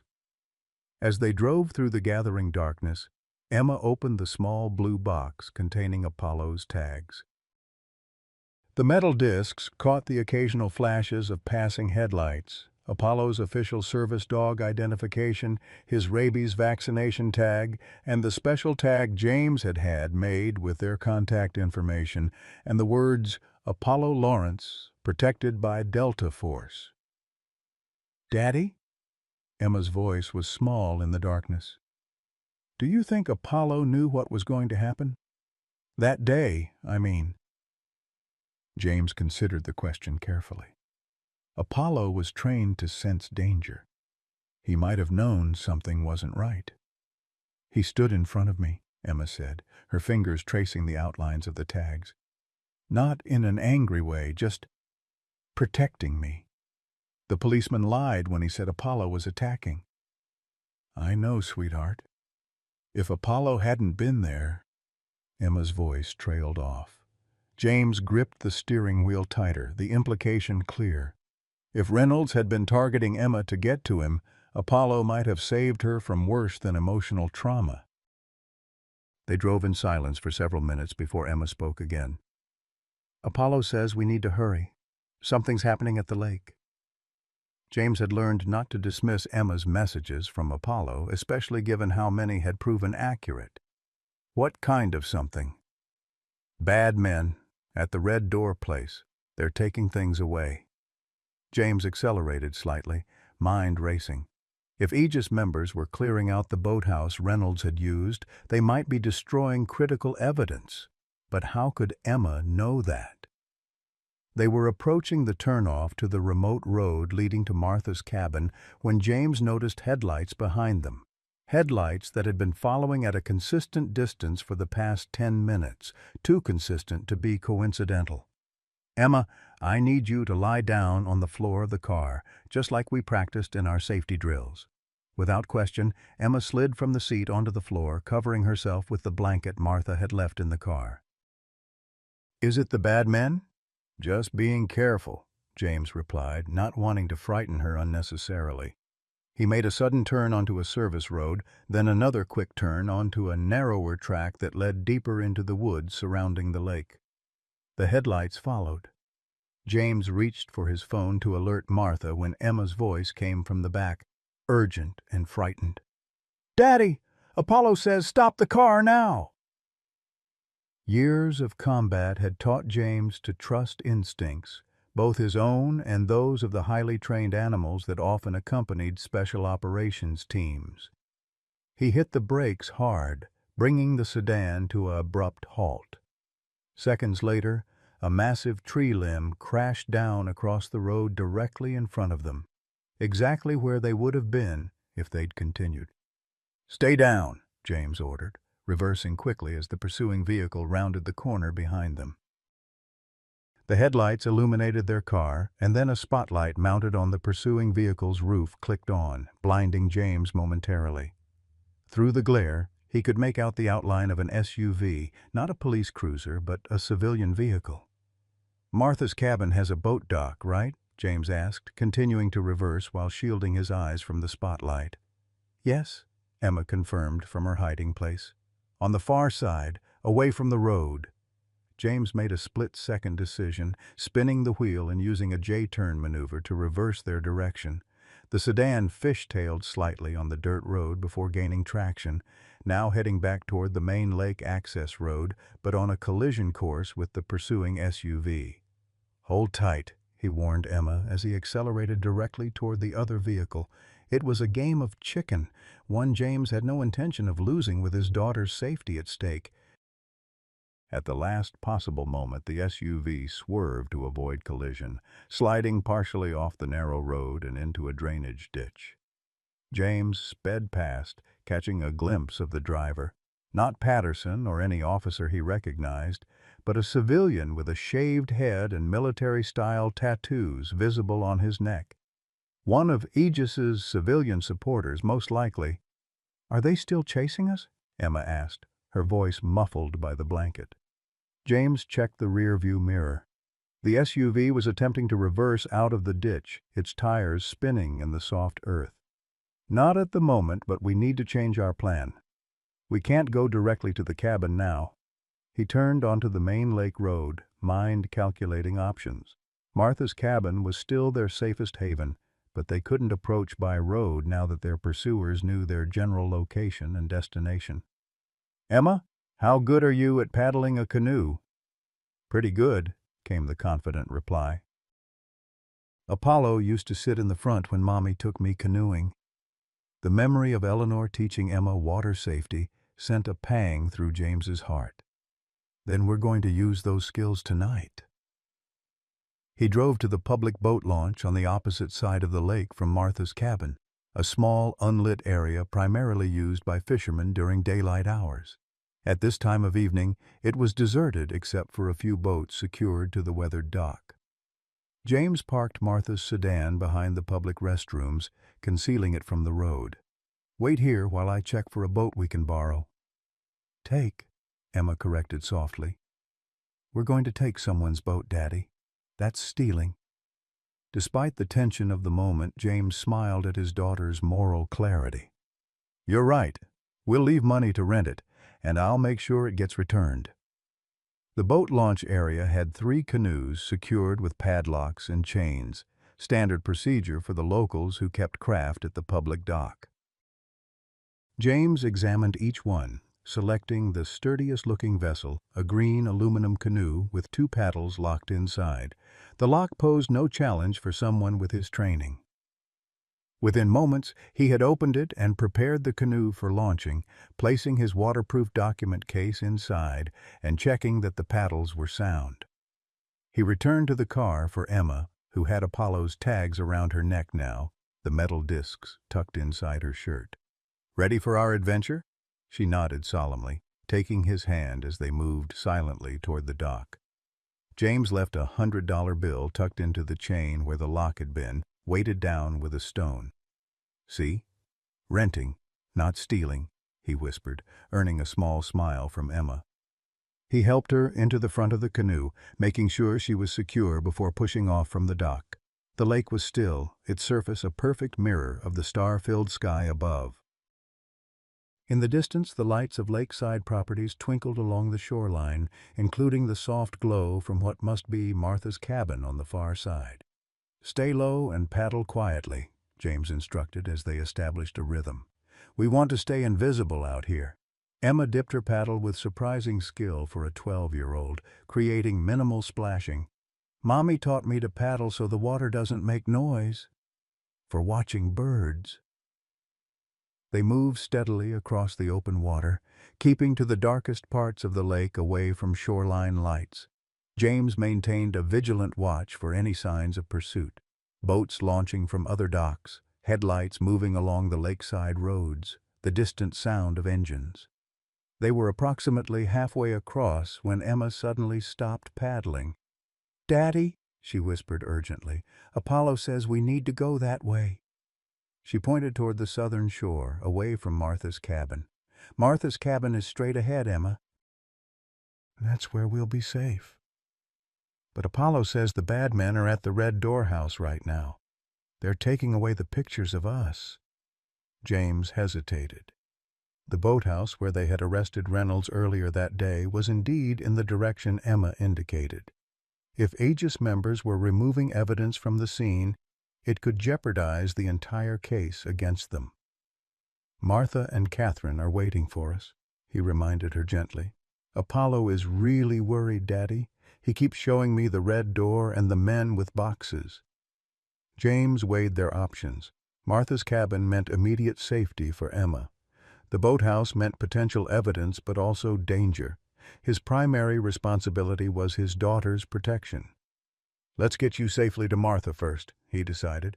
"Then I can check on the boathouse." Emma's face fell. But it might be too late then. Before James could respond, a powerful spotlight swept across the lake from the southern shore, exactly where the boathouse was located. The beam moved methodically across the water's surface, as if searching for something. Or someone. "Down," James whispered, both of them ducking low in the canoe as the light passed near their position. From their lowered vantage point, they could see activity at the boathouse dock. Flashlight beams moving in and out of the structure, dark figures carrying items to a boat tied alongside. "See?" Emma whispered. "They're taking everything away." James made a quick decision. "We'll get closer, but we stay in the shadows. We're just going to look, Emma. I need to see who's there." He adjusted their course, paddling silently toward a stand of reeds near the boathouse property that would provide cover while offering a view of the activity. As they drew nearer, voices carried across the water. "Hurry up with those files," a man's voice commanded. Officer Patterson's unmistakable tone. "State police will be back with a broader warrant by morning." "What about Reynolds?" another voice asked. "He's not talking. Lawyers advised him to keep quiet until they work out a deal." "And the kid? Lawrence's daughter?" Patterson's response chilled James to the core. "We find her tonight, or this all falls apart. She's the key witness. Without her testimony about the dog, Reynolds walks." The implication was clear. They weren't seeking Emma for her protection through Child Protective Services. They wanted to ensure she couldn't testify about Apollo's shooting. As James processed this revelation, Emma shifted in the canoe, her movement causing a slight rocking. One of the paddles slipped, hitting the aluminum side with a distinct metallic tap. The men at the boathouse dock fell silent immediately. "What was that?" Patterson's voice carried clearly across the water. The spotlight swung in their direction, sweeping closer to their position among the reeds. "Someone's out there," one of the men called. "On the water." The powerful beam found them, illuminating the canoe despite its partial concealment. James saw Emma's face, wide-eyed with fear, before he reacted instinctively. "Paddle hard," he commanded, driving his own paddle deep into the water. "Head for the cabin, Emma responded immediately, her small arms working with determined efficiency as they broke from their hiding place. Behind them, shouts of alarm rose from the boathouse dock. "It's Lawrence!" Patterson yelled. "Get the boat started!" The sound of an outboard motor coughing to life spurred James to paddle faster. Their canoe cut through the water with surprising speed, but no aluminum craft could outrun a motorboat on open water. The island, James decided, changing course toward a small wooded island about 200 yards from their position. "We'll lose them there." Emma followed his lead without question, her face set with the same determination he'd seen in Eleanor during life's most challenging moments. The pursuing boat's engine grew louder behind them, its spotlight dancing across the water as it gave chase. James estimated they had perhaps 60 seconds before it overtook them, not enough time to reach the island's protective cover. "Emma," he said calmly, the combat clarity he'd relied on in countless operations settling over him. "We're going to have to swim. When I say, 'Now,' hold your breath and slide into the water with me. Stay right beside me, understand?" She nodded, fear in her eyes but trust stronger. The motorboat closed the distance rapidly, Patterson's voice carrying over the engine's roar. "Stop right there, Lawrence! We just want to talk." "Now, Emma," James commanded. In perfect synchronization, father and daughter slipped over the side of the canoe into the cool lake water. James kept one arm around Emma, ensuring she stayed afloat as they ducked beneath the surface. The spotlight passed overhead, illuminating the empty canoe drifting aimlessly now without its paddlers. James held Emma close as they swam underwater, away from the canoe's trajectory, using the darkness and confusion to mask their escape. When they surfaced for air, the motorboat had reached their abandoned canoe. Patterson and another man were leaning over the sides, searching the empty craft with flashlights. "They went in the water!" the second man shouted. "Spread the light around!" James and Emma ducked beneath the surface again, swimming steadily toward the island's darkened shore. Emma's swimming lessons, another of Eleanor's insistences, were proving invaluable as she moved through the water with surprising strength for her age. When they next surfaced, they were in the shadow of the island, the overhanging trees providing concealment from the searching spotlight. The shore was only yards away now. "Almost there," James encouraged softly. "You're doing great, Emma." They reached the island's rocky shore, pulling themselves up onto the narrow beach. Emma was shivering, her clothes soaked and heavy, but her eyes remained determined. "Apollo would have loved swimming to a secret island," she whispered. James smiled despite their predicament, wrapping his arms around her to share warmth. He would have been the first one on shore, shaking water all over us. The motorboat continued circling their abandoned canoe, the spotlight sweeping in widening arcs across the water's surface. From their position among the trees at the island's edge, they could observe without being seen. "What now, Daddy?" Emma asked, her teeth chattering slightly. James assessed their situation. The island was small, perhaps 2 acres, but densely wooded. It would provide temporary shelter, but they couldn't stay indefinitely. Martha's cabin remained their best option, but reaching it meant crossing open water again. "We rest here until they move farther away," he decided. "Then we swim to the north side of the island and continue to Martha's from there." Emma nodded, huddling closer for warmth. "Apollo says that's smart. The bad men will keep looking in the wrong direction." James couldn't help but smile at her continued communications with the departed Apollo. Whether it was a child's coping mechanism or something more mysterious hardly mattered. It was bringing Emma comfort and, strangely, providing useful insights. "Your mom would be so proud of how brave you're being," he told her softly. Emma looked up at him, water droplets clinging to her eyelashes. "She would be proud of you too, Daddy, for protecting me like Apollo did." The simple truth in her words struck James deeply. He had spent years protecting others in war zones across the world, But nothing had ever mattered as much as keeping this one child safe, first from the grief of losing her mother, and now from those who would harm her to protect their corruption. "Let's get you warmed up a bit before our next swim," he said, rubbing her arms gently. "Tell me more about what Apollo is showing you." As Emma described her vivid dreams of Apollo leading her through mysterious places, many of which matched real locations around Oak Ridge with unsettling accuracy, James kept watch on the motorboat. Patterson and his accomplice had expanded their search area, moving gradually away from the island toward the western shore. "They're going to check all the docks," James realized aloud, "including Martha's cabin." "Will Martha be okay?" Emma asked, concern evident in her voice. "Martha was FBI for 30 years, sweetheart. She can handle Officer Patterson." Indeed, at that moment, Martha Wilson was standing on her cabin's dock with a shotgun cradled in her arms, Catherine Reynolds beside her, both women watching the approaching motorboat with expressions that promised no easy victory for Aegis tonight. From their hidden position on the island, James watched as Patterson's boat approached Martha's cabin dock. Even from this distance, he could make out Martha's unmistakable stance, feet planted firmly, shotgun visible in the dock lights. The boat slowed, Patterson's voice carrying across the water in fragments. "Looking for Lawrence and his daughter. Seen them?" Martha's reply was too distant to hear clearly, but her body language spoke volumes. The slight shift forward, the raised chin. James had seen that posture in hardened operatives facing down threats with absolute conviction. The confrontation lasted several minutes before Patterson's boat finally pulled away, continuing its sweep of the shoreline. James turned his attention back to Emma, who had stopped shivering as her clothes began to dry in the warm night air.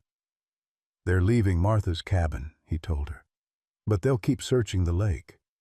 Emma nodded, her face solemn in the filtered moonlight. "Apollo says we should go to the boathouse." James frowned. "The boathouse? Emma, that's the last place we should go. Patterson and his men were just there." "Not anymore," Emma insisted. "They're all looking for us on the water now. Apollo says the boathouse is empty, and there's something important still there, something they missed." James studied his daughter's face, seeing not delusion, but absolute certainty. These messages from Apollo had proven accurate too many times to dismiss entirely. What kind of something important? Emma's brow furrowed in concentration. Pictures. In the walls. James's tactical mind processed this information.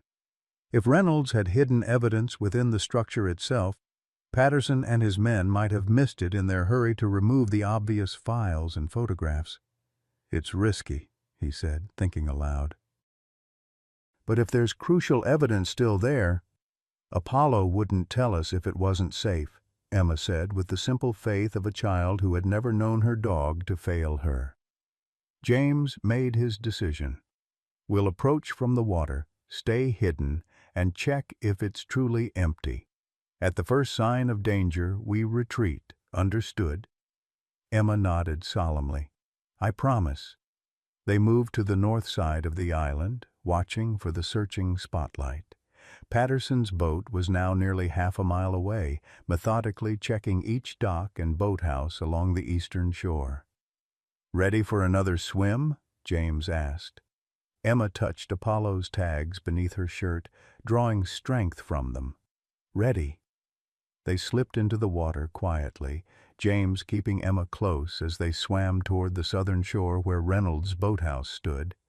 The distance was greater than their previous swim, nearly 300 yards of open water, but the night remained calm, and Emma's determination never wavered. When they finally reached the shoreline, they paused in the shadow of a large willow tree, its branches dipping into the water and providing perfect concealment as James surveyed the boathouse. The structure stood dark and seemingly abandoned, its red door partially open. No vehicles remained in the small gravel parking area, no lights shone from within. The dock where Patterson's boat had been moored was empty. "Looks clear," James whispered. "Stay behind me. Move only when I signal, and if I say run, you head straight back to the water. Don't wait for me." Emma nodded, her wet hair plastered to her face, but her eyes alert and focused. They approached the boathouse cautiously, James moving with the silent efficiency of his special operations training. At the door he paused, listening intently for any sound from within. Hearing nothing, he eased the door open wider, wincing at the slight creak of rusty hinges. The interior was in disarray, evidence of Patterson's hasty removal operation. Empty file cabinets stood with drawers pulled out, shelves had been cleared, and the wall where Reynolds had displayed his surveillance photos was now bare, except for a few remaining thumbtacks. "They took everything," James said quietly, disappointment evident in his voice. Emma shook her head, moving past him toward the far wall. "Not everything. Apollo says, look here." She pointed to a section of wood paneling that appeared identical to the rest of the wall. James examined the area carefully, running his fingers along the edges of the paneling. There, a slight depression that shouldn't exist. He pressed it, and a small section of the wall popped open, revealing a hidden compartment. Inside was a waterproof container. James removed it carefully and opened the lid to find a stack of photographs, a small notebook, and a USB drive. "This is what Apollo wanted us to find," Emma whispered, her expression vindicated. James examined the contents quickly. The photographs showed Chief Briggs, Judge Harmon, and several other prominent Oak Ridge officials at what appeared to be Aegis meetings. The notebook contained dates, names, and actions taken against specific families, meticulous records of harassment campaigns, all in Reynolds's handwriting. "This is their insurance," James realized aloud. Reynolds kept evidence against his superiors in case they ever turned on him. A noise outside, the crunch of gravel under tires, interrupted his examination. Headlights swept past the windows as a vehicle pulled into the parking area. "Hide," James whispered urgently, closing the container and tucking it inside his still damp shirt. They retreated to a storage closet just as the boathouse door opened fully. From their hiding place, they could see Officer Patterson enter, followed by the same civilian who had been helping him earlier, a muscular man with a shaved head and a distinctive neck tattoo. "I'm telling you, I saw movement in here," the civilian insisted. "Could have been Lawrence." Patterson looked skeptical. "We've been watching the water. How would he get here without us seeing him? Maybe he was already here, waiting for us to leave." Patterson surveyed the ransacked room. "Check everything. If he's here, we need to find him before the state police return in the morning." The two men began a methodical search of the boathouse, moving closer to the closet where James and Emma hid. James assessed their options, limited and increasingly dangerous. The closet had no rear exit, and the only window was too small for him to fit through, though Emma might manage it. He leaned down to whisper in Emma's ear, "When they open the door, I'll create a diversion. You run for the window, get out, and head straight to Martha's cabin along the shore." Emma's eyes widened in fear. "I'm not leaving you, Daddy." "You have to," James insisted gently. "The evidence you found needs to reach Martha. It's the only way to keep you safe." Before Emma could protest further, Patterson's voice came from directly outside the closet door. "Check in here." James positioned himself to spring forward the moment the door opened, ready to give Emma her chance to escape. But as the civilian reached for the handle, another voice called from outside. "Patterson, we found their canoe, north side of the island." Patterson turned away from the closet. "You sure it's theirs?" "Green aluminum, 2 paddles, has to be them." Patterson hesitated, clearly torn between continuing the search of the boathouse and pursuing this new lead. "If they're on that island, they're trapped," the civilian urged. "We need to move now before they try swimming again." With a final glance around the boathouse, Patterson nodded. "Let's go. Radio the others. I want boats surrounding that island in 5 minutes." As suddenly as they had appeared, the men were gone, the sound of their vehicle fading as they raced back to the dock where their boat waited. James and Emma remained frozen in the closet for several long moments, hardly daring to breathe. Finally, James eased the door open and surveyed the empty boathouse. "That was close," he whispered. Emma looked up at him, her eyes wide with a mixture of fear and something else, almost triumph. "Apollo led them away." "What do you mean?" "In my dream last night, Apollo swam to that island. I think that's why I knew to tell you about it. So they'd find our canoe there instead of finding us here." James studied his daughter's face, wondering at the workings of grief, intuition, and perhaps something beyond his understanding. "Either way, we need to move quickly. They'll realize their mistake soon enough." They exited the boathouse cautiously, the container of evidence secure against James's chest. In the distance, they could see the lights of several boats converging on the small island they had just left. "We can't risk swimming to Martha's cabin now," James said, calculating distances and sight lines. "Too much activity on the water. We need another way." Emma pointed to a path barely visible in the moonlight, leading away from the boathouse through the woods. "Apollo says follow the deer trail. It goes all the way around the lake to Martha's." "That would take hours," James objected. "But no one will look for us there," Emma reasoned. "All the bad men are on boats." James considered their options.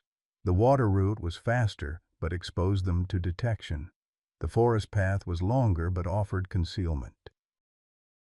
With Patterson and his men focused on the island and the water, the land route suddenly seemed the safer choice. "All right," he decided, "but stay close to me. The woods can be disorienting at night." They set off along the narrow trail, James leading the way with Emma directly behind him. Despite her exhaustion, swimming across the lake twice, the emotional strain of the day, Emma maintained a steady pace, her resilience remarkable for a child her age. The path wound through dense forest, occasionally offering glimpses of the lake through the trees. In the distance they could see the boats still circling the island, searchlights sweeping the water and shoreline. "They're going to be angry when they realize we're not there," Emma observed. "Very angry," James agreed, "which is why we need to reach Martha's cabin before they expand their search area." They walked for nearly an hour, the trail occasionally branching in confusing ways. Each time they reached a fork, Emma would pause, touch Apollo's tags, and then point confidently in one direction. James followed her guidance, trusting her instincts, or Apollo's, wherever they truly came from. The forest gradually thinned as they approached the northern end of the lake, where Martha's cabin was located. Through the trees they could see lights, not the harsh searchlights of Patterson's boats, but the warm glow of cabin windows. "Almost there," James encouraged, noting Emma's increasingly tired steps. As they emerged from the forest edge, the cabin came into full view, a rustic two-story structure perched on a slight rise above the lake, its dock extending into the water. A figure stood on the porch, silhouetted against the interior lights. "Martha," James identified with relief. They had taken only a few steps toward the cabin when headlights suddenly illuminated the driveway. A police cruiser pulled up, blocking the path to the cabin. James pulled Emma back into the shadow of the trees. "Stay down," he whispered. The cruiser's door opened, and Officer Patterson stepped out, looking grim and determined. He approached the cabin alone, his hand resting on his holstered weapon. Martha stepped forward to meet him, her shotgun nowhere in sight, but her stance no less formidable. "Officer Patterson," they heard her say, voice carrying clearly in the night air. "Back so soon?" "We know they're heading this way, Mrs. Wilson," Patterson replied. "Lawrence and his daughter were spotted leaving the boathouse 20 minutes ago." James tensed. Someone had seen them after all. "If you're harboring fugitives," Patterson began. Fugitives? Martha interrupted sharply.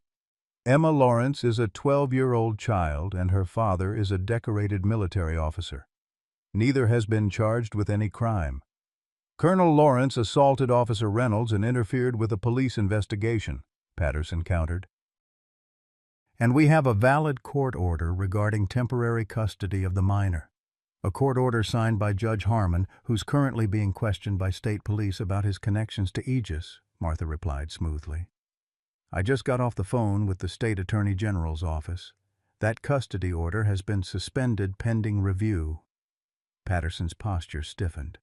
You're interfering with police business, Mrs. Wilson. And you're trespassing on private property without a warrant, Martha shot back. I may be 82 years old, Officer Patterson, but I still remember the law I enforced for 30 years with the FBI. From their hiding place, James could see Patterson's internal struggle, the realization that his position was rapidly deteriorating as outside authorities closed in on Aegis. This isn't over, Patterson finally said, backing toward his cruiser. On that point, we agree, Martha replied coldly. As Patterson drove away, James waited several minutes to ensure he wasn't doubling back before finally leading Emma toward the cabin. Martha spotted them immediately, hurrying down the porch steps to meet them. Thank God, she murmured, embracing Emma before looking up at James. We've been worried sick. Patterson? James asked, glancing in the direction the cruiser had gone. Heading back to town, but he won't go far, Martha predicted. He's desperate. The state police have Reynolds in custody, and they've been questioning him for hours. Inside the cabin, they found Catherine Reynolds pacing anxiously, relief flooding her features at the sight of Emma. You're safe, she breathed. We heard them talking on the police scanner. They said they had you surrounded on the island. A fortunate misunderstanding, James explained, helping Emma into a chair. She was nearly asleep on her feet, the night's adventures finally catching up with her. "We've found something at the boathouse," James continued, removing the waterproof container from inside his shirt. "Reynolds's insurance policy against his Aegis superiors." Martha examined the contents, her experienced eyes widening at what she saw. "This is comprehensive. Names, dates, operations, photographs of meetings, everything needed to dismantle Aegis entirely." Catherine looked over Martha's shoulder, her expression hardening as she recognized faces in the photographs. "There's Blake, with the judge who gave him custody of Tyler, and the psychologist who testified I was unstable." Her voice caught. "They were all part of it. We need to get this to the state police immediately," Martha decided. "But first, let's get you two dry and warm." Emma looks ready to collapse. Indeed, Emma's eyes were drooping, her head nodding forward despite her evident attempt to stay awake. "Come on, sweetheart," Catherine said gently. "Let's find you some dry clothes while your dad and Martha make a plan." Emma allowed herself to be led upstairs, pausing only to look back at James. "Apollo says we're safe now, Daddy." The truth is out. After Emma had changed into dry clothes and fallen asleep in one of the cabin's bedrooms, James joined Martha and Catherine in the living room, where they were examining the evidence more thoroughly. "This goes deeper than we thought," Martha said grimly.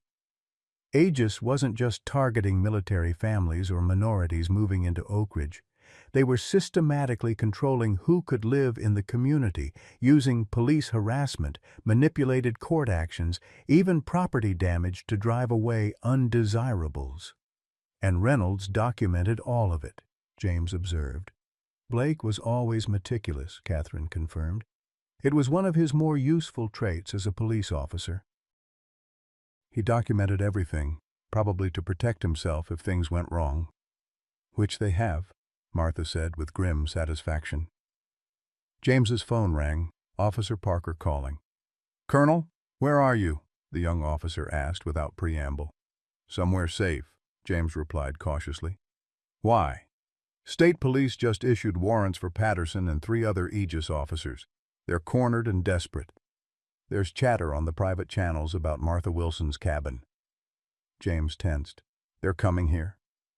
Multiple vehicles, heavily armed. They're abandoning protocol completely, talking about creating a self-defense scenario. The implication was clear. They planned to eliminate witnesses and claim they had been attacked. With Reynolds in custody and the evidence mounting, Aegis was making a final, desperate stand. "How long do we have?" James asked, already moving toward the window to check sight lines and defensive positions. 20 minutes, maybe less," Parker replied.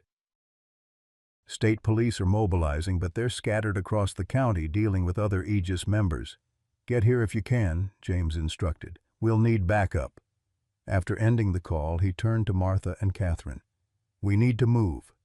Patterson and other Aegis officers are on their way here, armed and desperate." Martha's expression hardened. "I've dealt with desperate men with guns before." She moved to a cabinet, removing her shotgun and checking its load. "This cabin has withstood worse threats." "No," James said firmly. "We're not making a stand here. Emma's safety is the priority. We need to get her and this evidence away before they arrive." "The boat dock," Catherine suggested. "My cousin has a cabin across the lake." "We could take Martha's boat." Martha shook her head. "They'll be watching the water. That's the first place they'll look." James considered their options, the tactical part of his mind mapping escape routes, choke points, and defensive positions. "Now there's a service road behind the cabin that connects to the state forest access roads. It's rough but passable. If we can reach my SUV—" "Your SUV is still at my house in town," Martha reminded him. "And they'll have the roads blocked anyway," Catherine added. James's mind raced. They needed transportation, a way past roadblocks, and enough time to reach state police protection. A sound from upstairs interrupted his planning. Emma's frightened voice. "Daddy!" James took the stairs 2 at a time, finding Emma sitting upright in bed, her eyes wide with fear. "Apollo says they're coming, lots of them with guns." "I know, sweetheart," James said, sitting beside her on the bed. "We're leaving now." Emma clutched his arm. "Not by the road. They're already there, hiding in the trees. Apollo saw them." James felt that familiar chill again. How could Emma know where Aegis officers were positioned? "Where should we go then?" he asked, deciding to trust her inexplicable knowledge once more. "The old mining tunnel," Emma said confidently. "Behind the woodshed. Apollo says it comes out near the ranger station." James looked to Martha, who had followed him upstairs. "Mining tunnel?" The elderly woman's expression registered surprise. "There is an old mining tunnel from the 1890s gold rush. My Herald used to explore it. But how could Emma possibly know about it? It's not on any modern maps." Emma touched Apollo's tags.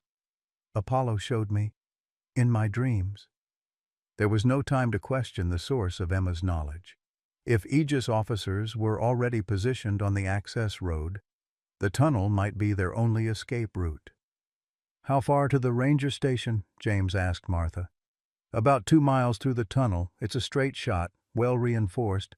Harold made sure of that. He was something of an amateur mining historian." "Let's go," James decided. "We'll take the evidence, minimal supplies, and move fast." As they prepared to leave, gathering flashlights, water, and securing the evidence in a backpack, headlights appeared on the distant access road, multiple vehicles approaching the cabin. "They're early," Martha observed grimly. James lifted Emma into his arms. "Show us this tunnel entrance, sweetheart." Emma pointed toward the back of the property. "Behind the woodshed, under the big rock that looks like a turtle." They slipped out the cabin's rear door, staying low and using the shadows for cover as they made their way to the dilapidated woodshed. Behind it, partially hidden by overgrown vegetation, was a large rock formation that did indeed resemble a turtle. Martha pushed aside the stone with surprising strength for her age, revealing a dark opening about 4 feet high. Harold kept it maintained until his passing, should still be sound. James hesitated, looking at the black void. Sending his daughter into an abandoned mining tunnel went against every protective instinct he possessed. But the alternative, facing multiple armed Aegis officers determined to eliminate witnesses, was worse. "I'll go first," he decided, clicking on the most powerful flashlight. Emma follows, then Catherine, with Martha bringing up the rear. The sound of car doors slamming in the distance accelerated their timeline. Without further discussion, James ducked into the tunnel entrance, turning to help Emma through after him. The passage was narrow but taller than it appeared from outside, enough for an adult to walk slightly stooped. The walls were lined with old timber supports, remarkably well preserved considering their age. Harold replaced the original supports with treated lumber in the 1980s, Martha explained as she pulled the turtle rock partially back into position behind them, concealing the entrance from casual observation. "Said if it was good enough for the miners, it was good enough for a proper bug-out route." "Bug-out route?" Catherine questioned, as they began moving deeper into the tunnel. "My husband didn't trust the government much after what he saw in Vietnam," Martha said simply. "He liked having escape options." They moved as quickly as safety allowed, James's flashlight illuminating the way ahead, while Martha's covered their rear. The tunnel descended gradually, the air growing cooler but remaining surprisingly fresh thanks to natural ventilation shafts that occasionally appeared overhead. "How did Apollo know about this place?" Catherine asked Emma quietly as they walked. Emma's response was matter-of-fact. "He knows lots of things now. Things he couldn't tell me before." The simple childish certainty in her voice silenced further questions. Whether Emma's knowledge came from overhearing adult conversations, remarkable intuition, or something more mysterious seemed less important than the fact that it was saving their lives. They had been walking for perhaps 20 minutes when a distant sound echoed through the tunnel behind them, voices, faint but unmistakable. "They've found the entrance," James said, increasing his pace. "How much further?" "Another mile at least," Martha estimated. "The tunnel widens ahead. We can move faster there." As if confirming her words, the passage gradually expanded until they could walk upright, making better time despite the uneven floor. Emma kept pace admirably, her earlier exhaustion seemingly forgotten in the urgency of their escape. The voices behind them grew more distinct, at least 3 men, their footsteps echoing in the confined space. "They're gaining on us," Catherine warned. James made a quick decision. "Martha, you know this tunnel best. Take Emma and Catherine ahead to the ranger station. I'll slow them down." "Daddy, no!" Emma protested, clutching his hand. "Apollo says stay together." Martha looked equally reluctant. "We're not leaving you behind, Colonel." "I'm not asking," James replied firmly. "Emma's safety is the priority, so is getting this evidence to the state police." Before they could argue further, a flashlight beam swept the tunnel behind them, followed by Patterson's voice. "I see movement ahead. Lawrence, stop right there." "Go," James urged, gently pushing Emma toward Martha. "I'll catch up." Martha made the tactical choice, taking Emma's hand and pulling her forward. "This way, quickly." Catherine hesitated only briefly before following, leaving James alone in the widened section of tunnel. He switched off his flashlight, allowing darkness to conceal him as he pressed against the rough wall, waiting. The pursuing flashlight beams grew brighter, accompanied by the sound of hurried footsteps. James counted 3 distinct patterns, Patterson and 2 others, moving with the confidence of men who believed they had their quarry trapped. "Lawrence," Patterson called again. "It's over. You've got nowhere to go." James remained silent, calculating distances and timing. The first flashlight beam appeared around the bend, followed by Patterson's silhouette. Behind him came 2 more figures, the civilian with the neck tattoo and another uniformed officer James didn't recognize. He waited until they were fully committed to the widened chamber before making his move. With practiced efficiency, he targeted the trailing officer first, a swift strike, rendering the man unconscious before he could cry out.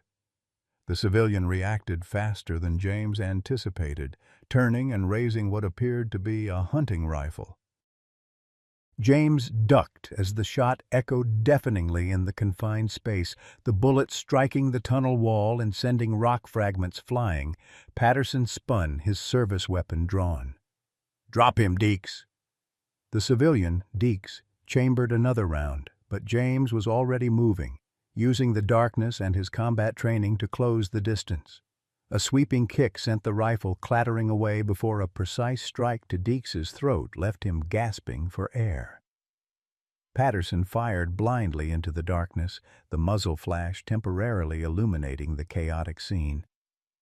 James felt a burning sensation across his upper arm as a bullet grazed him, but adrenaline kept the pain at bay as he continued his advance. "It's over, Patterson," James said, his voice seeming to come from everywhere in the tunnel's acoustic peculiarity. "State Police have Reynolds. They have the evidence. Aegis is finished." "Nothing's finished until I say it is," Patterson snarled, firing again into the darkness. James used the muzzle flash to pinpoint Patterson's position, then launched himself forward in a tactical move perfected through years of close-quarters combat training. Within seconds, he had disarmed the officer and pinned him against the tunnel wall. "This ends now," James said firmly. "Too many people have been hurt already." Patterson struggled briefly before going still, a calculating look replacing his rage. "You think this is just about Oak Ridge? About Reynolds's vendetta? Aegis has chapters in 12 counties. We're everywhere, Lawrence. You can't stop what's coming." "Watch me," James replied, securing Patterson's hands with the officer's own handcuffs. With both Deeks and Patterson subdued and the third man still unconscious, James collected their weapons and flashlights. He briefly considered bringing the men with him, but decided against it. Moving prisoners through the narrow tunnel ahead would slow him down too much. Instead, he used Patterson's radio to send a clear message to any remaining Aegis members. "This is Colonel James Lawrence. I have officers Patterson and Griffith, plus civilian Deeks, in custody in the old mining tunnel. Your organization is exposed. State Police have all of Reynolds' evidence. Stand down now or face federal civil rights charges." He dropped the radio beside the restrained men and continued down the tunnel, moving quickly to catch up with Emma and the others. The wound on his arm throbbed, but a quick examination with his flashlight confirmed it was indeed just a graze, painful but not serious. James had gone perhaps a quarter mile when he heard Emma's voice echoing back through the tunnel. "Daddy, hurry!"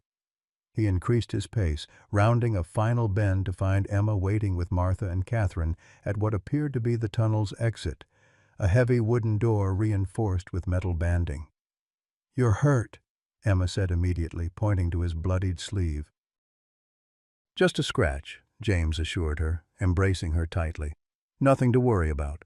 Martha examined the wound with professional detachment. "Clean through the muscle.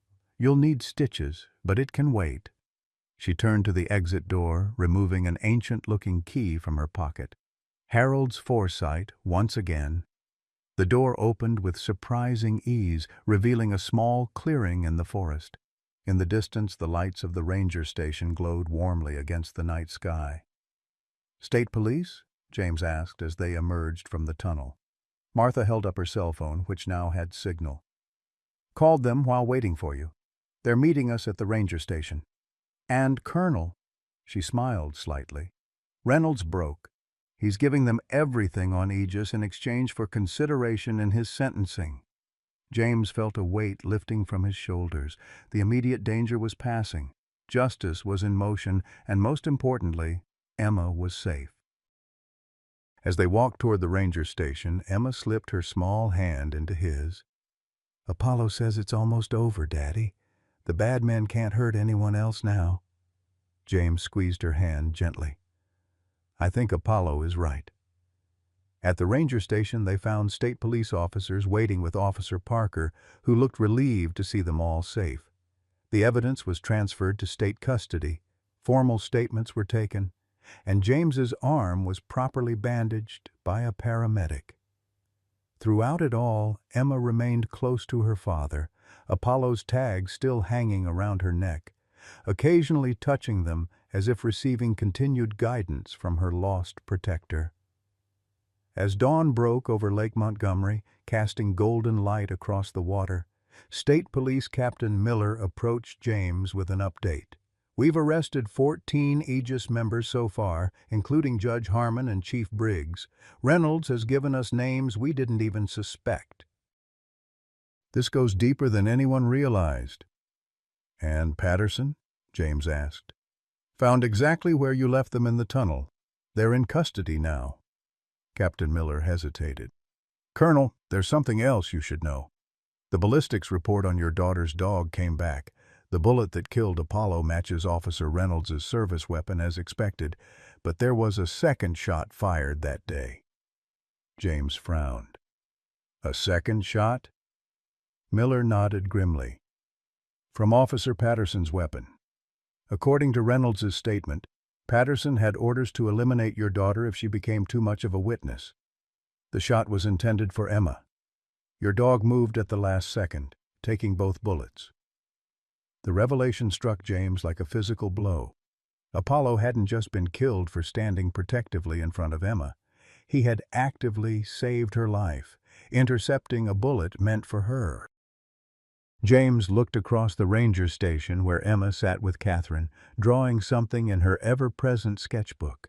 His daughter was alive because her dog had made the ultimate sacrifice. "Does Emma need to know this?" James asked quietly. Miller shook his head. "Not from us. That's for you to decide when and if the time is right." As the state police prepared to transport them back to town, Emma approached her father holding out her completed drawing. It showed Apollo rendered with remarkable detail for a 12-year-old artist, standing protectively between a small girl and shadowy figures. "Apollo says he'll always protect me," Emma said simply, "even when we can't see him." James studied the drawing, then looked into his daughter's eyes, eyes that held grief but also a profound understanding beyond her years. "I believe he will, sweetheart," he said softly. "Some bonds can't be broken, not even by death." Emma nodded solemnly, touching Apollo's tags one last time. "That's what love is, Daddy. It doesn't end. It just changes form." 3 months had passed since the night in the mining tunnel. Autumn had given way to early winter, painting Oak Ridge in muted colors and morning frost.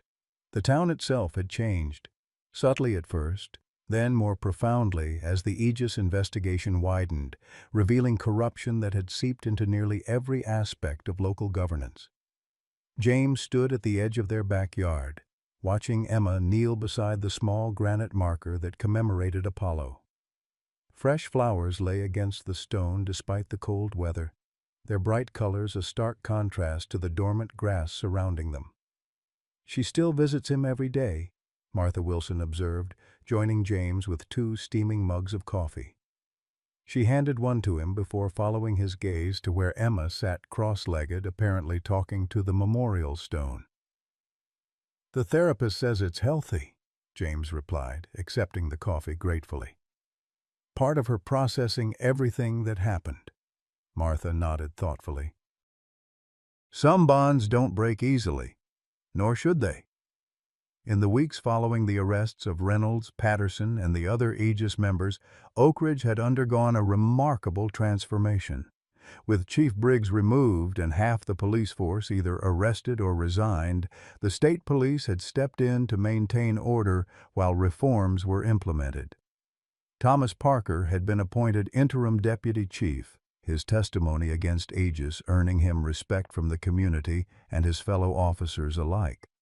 Judge Harmon and 3 other county officials faced federal civil rights charges. Reynolds himself had been convicted on multiple counts after his plea agreement, his cooperation reducing his sentence but not eliminating it. The evidence from the boathouse, Apollo's final gift as Emma insisted on calling it, had proven devastating to the Aegis network, exposing operations in communities throughout the state. "How's the arm?" Martha asked, nodding toward James's left sleeve where the bullet graze had long since healed. "Good as new," he assured her. "Barely even a scar." The physical wounds had indeed healed quickly. The emotional ones, particularly Emma's, had proven more resilient. For weeks after Apollo's death, she had experienced nightmares, waking in tears and calling for her dog. Dr. Bennett, her therapist, had worked with her consistently, helping her process both the trauma of witnessing Apollo's death and the subsequent events at the lake. Emma's continued insistence that Apollo guided her through those dangerous days had initially concerned both James and Dr. Bennett. But the therapist had eventually come to see it as a healthy coping mechanism, especially given the uncanny accuracy of Emma's messages from Apollo. Some children develop internal guides to help them through trauma, Dr. Bennett had explained. Emma has created a continuing bond with Apollo that provides her comfort and security, as long as it doesn't prevent her from engaging with reality or forming new attachments. It can be a positive part of her healing process. And healing she was. Slowly but steadily, Emma had begun to re-engage with life. She had returned to school, resumed her interest in astronomy, and even started to make friends in their neighborhood, something she had struggled with before Apollo's death. "There's someone I'd like you and Emma to meet," Martha said, interrupting James's reflections. "If you're open to it." James raised an eyebrow questioningly. "Catherine Reynolds has been volunteering at the county animal shelter," Martha continued. "There's a dog there, a German Shepherd mix about a year old. Former service dog trainee who didn't quite make the program but fully trained in basics. Catherine says she reminds her of Apollo." James watched Emma at the memorial stone, uncertainty crossing his features. "I don't know, Martha. It might be too soon. I wouldn't want Emma to think we're trying to replace Apollo." "No one could replace Apollo," Martha agreed. "But Catherine mentioned something interesting. This dog. Her name is Stella. She specializes in detecting anxiety and emotional distress. Sound familiar?" James felt a strange chill that had nothing to do with the December air. "That's quite a coincidence." Martha's eyes twinkled knowingly. "I've lived long enough to question whether some coincidences are really coincidences at all. Maybe just go see her. No commitment. Just a visit." Later that afternoon, James and Emma stood outside the county animal shelter, Emma's hand tight in his. "We're just looking," James reminded her gently. "No pressure at all." Emma nodded, though her expression remained guarded. She had been hesitant when James first suggested the visit, touching Apollo's tags reflexively before finally agreeing. Inside, Catherine Reynolds greeted them warmly. The past months had been transformative for her as well. The exposure of Aegis had validated her long-ignored claims about Blake's abuses of power, including his manipulation of the custody proceedings that had taken her son from her. Though nothing could bring Tyler back, Catherine had found purpose in helping other families affected by Aegis and, more recently, in her work with the animal shelter. "Thank you for coming," she said, leading them through the facility. "She's in a separate area. We keep the special needs and special training dogs apart from the general population." They followed Catherine to a quieter section of the shelter, where larger kennels housed dogs with specific requirements. She stopped before one where a young female German Shepherd mix sat watching them attentively. Unlike Apollo's pure silver-tipped coat, Stella was predominantly tan with black markings and a distinctive white star on her chest. Her ears stood perfectly erect, her amber eyes intelligent and assessing as she observed the newcomers without barking or showing excitement. She was being trained for anxiety detection work with veterans, Catherine explained, but she failed the final certification because she bonded too strongly with her primary trainer. Wouldn't work as effectively with others. James observed the dog's calm demeanor and alert posture, hallmarks of quality training. Emma, however, remained slightly behind him, not approaching the kennel. "Would you like to meet her?" Catherine asked Emma directly. "She's very gentle." Emma hesitated, her hand going to Apollo's tags as it often did when she was uncertain. After a moment, she nodded silently. Catherine opened the kennel door, attaching a leash to Stella's collar before leading her out. The dog sat obediently, making no move toward Emma, but watching her with unmistakable interest. "You can approach her if you'd like," Catherine encouraged. "Let her sniff your hand first." Emma took a small step forward, then stopped. "I don't want Apollo to think I don't love him anymore," she whispered to James. James knelt beside his daughter. "Sweetheart, loving someone new doesn't mean you love Apollo any less. Remember what Mom used to say about love?" Emma nodded slowly. "That it's not like a pie that gets smaller with each slice. It's like a light that only gets brighter when it's shared." "Exactly," James affirmed. "Apollo would want you to be happy. He spent his whole life protecting you and making you feel safe." Emma considered this, then approached Stella cautiously, extending her hand palm down as she had been taught. The dog sniffed her fingers gently, then did something unexpected. She lowered her head and pressed it against Emma's palm, exactly as Apollo had done when they first met. James saw Emma's eyes widen in recognition. Without prompting, Stella moved closer, positioning herself at Emma's side in a gesture of unmistakable companionship. She feels like Apollo," Emma whispered, her free hand instinctively moving to stroke the dog's head. Catherine smiled. Service dogs are trained to provide physical pressure against anxiety. It's called deep pressure therapy. Apollo would have learned that technique, and so has Stella. As they watched, Stella gently leaned against Emma's legs, providing the comforting pressure that Apollo had once offered during moments of distress. Emma's hand moved to the dog's fur, fingers threading through it with growing confidence. "She's not trying to be Apollo," Catherine observed softly. "But she might be able to help in some of the same ways." James watched the interaction carefully, noting Emma's gradually relaxing posture and the dog's attentive response to each subtle change in his daughter's demeanor. There was something both familiar and new in their connection, not a replacement for what was lost, but perhaps the beginning of something different yet equally meaningful. "What do you think, Emma?" he asked. "Would you like to spend more time with Stella? Maybe have her visit our house?" Emma looked up, her expression thoughtful. After a moment, she removed Apollo's tags from around her neck and held them in her palm, studying them intently. "Apollo says it's okay," she said finally, with the simple certainty that still occasionally startled James. "He says Stella needs us as much as we need her." Catherine exchanged a glance with James, both adults moved by the child's perception. "Stella has been waiting for the right family," Catherine confirmed. "She's very particular about who she bonds with." Later that day, Stella accompanied them home for what the shelter called a trial visit. The dog moved through the house with curious dignity, sniffing each room thoroughly but respectfully, as if learning the geography of her potential new home. When they reached Emma's bedroom, Stella paused at the foot of the bed where Apollo's old cushion still lay untouched since his death. The dog looked at Emma questioningly. "That was Apollo's place," Emma explained seriously. "But we can get you your own bed."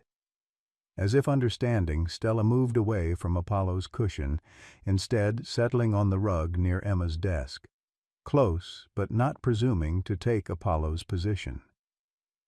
That evening, as James prepared dinner, he watched through the window as Emma took Stella to Apollo's memorial stone in the backyard. The girl knelt beside the marker, apparently making introductions. To James's surprise, Stella sat with unusual stillness, her attention fixed on the stone as if she too were paying respects. "Not trying to replace you, just making room for one more in our family," James murmured, echoing what he imagined Emma might be saying. 2 weeks later, after several successful visits, they made it official. Stella joined the Lawrence family with a simple adoption ceremony at the shelter, Catherine presiding with evident satisfaction. As they signed the final papers, Emma carefully removed Apollo's ID tag from her collection and attached it to Stella's new collar alongside her own identification. "So Apollo can help guide her too," Emma explained when James questioned the gesture. On Christmas morning, James woke to find Emma's bed empty. Momentary panic subsided when he heard soft voices from the backyard. Looking through the window, he saw Emma sitting beside Apollo's memorial stone, Stella at her side, both of them dusted with the season's first real snowfall. "I think he would have liked her," Martha observed, appearing beside James with her uncanny quietness. She had joined them for the holiday, her first since Harold's passing years earlier. "I think so too," James agreed. "She's not him, but she's special in her own way. Different, not lesser," Martha nodded. "A good lesson for all kinds of loss." Outside, Emma rose from the memorial, brushing snow from her knees. With a gentle command, she and Stella began walking the perimeter of the yard, the same route she had once walked with Apollo, a familiar ritual transformed rather than abandoned. James stepped onto the porch, coffee in hand, watching his daughter and her new companion. Emma's grief remained, would always remain a part of her, but it no longer consumed her. She had found a way forward that honored Apollo's memory while embracing new possibilities. "Ready for breakfast, you two?" he called. Emma turned, smiling, a genuine smile that reached her eyes, something that had been rare in the months following Apollo's death. "Coming, Daddy. Stella needs to finish her patrol first." The dog continued her circuit of the yard, alert and purposeful, before returning to Emma's side. Together, they climbed the porch steps, snow falling gently around them. "Apollo used to love the snow," Emma remarked, her voice carrying no sadness now, only fond remembrance. "What does Stella think of it?" James asked, kneeling to ruffle the dog's fur.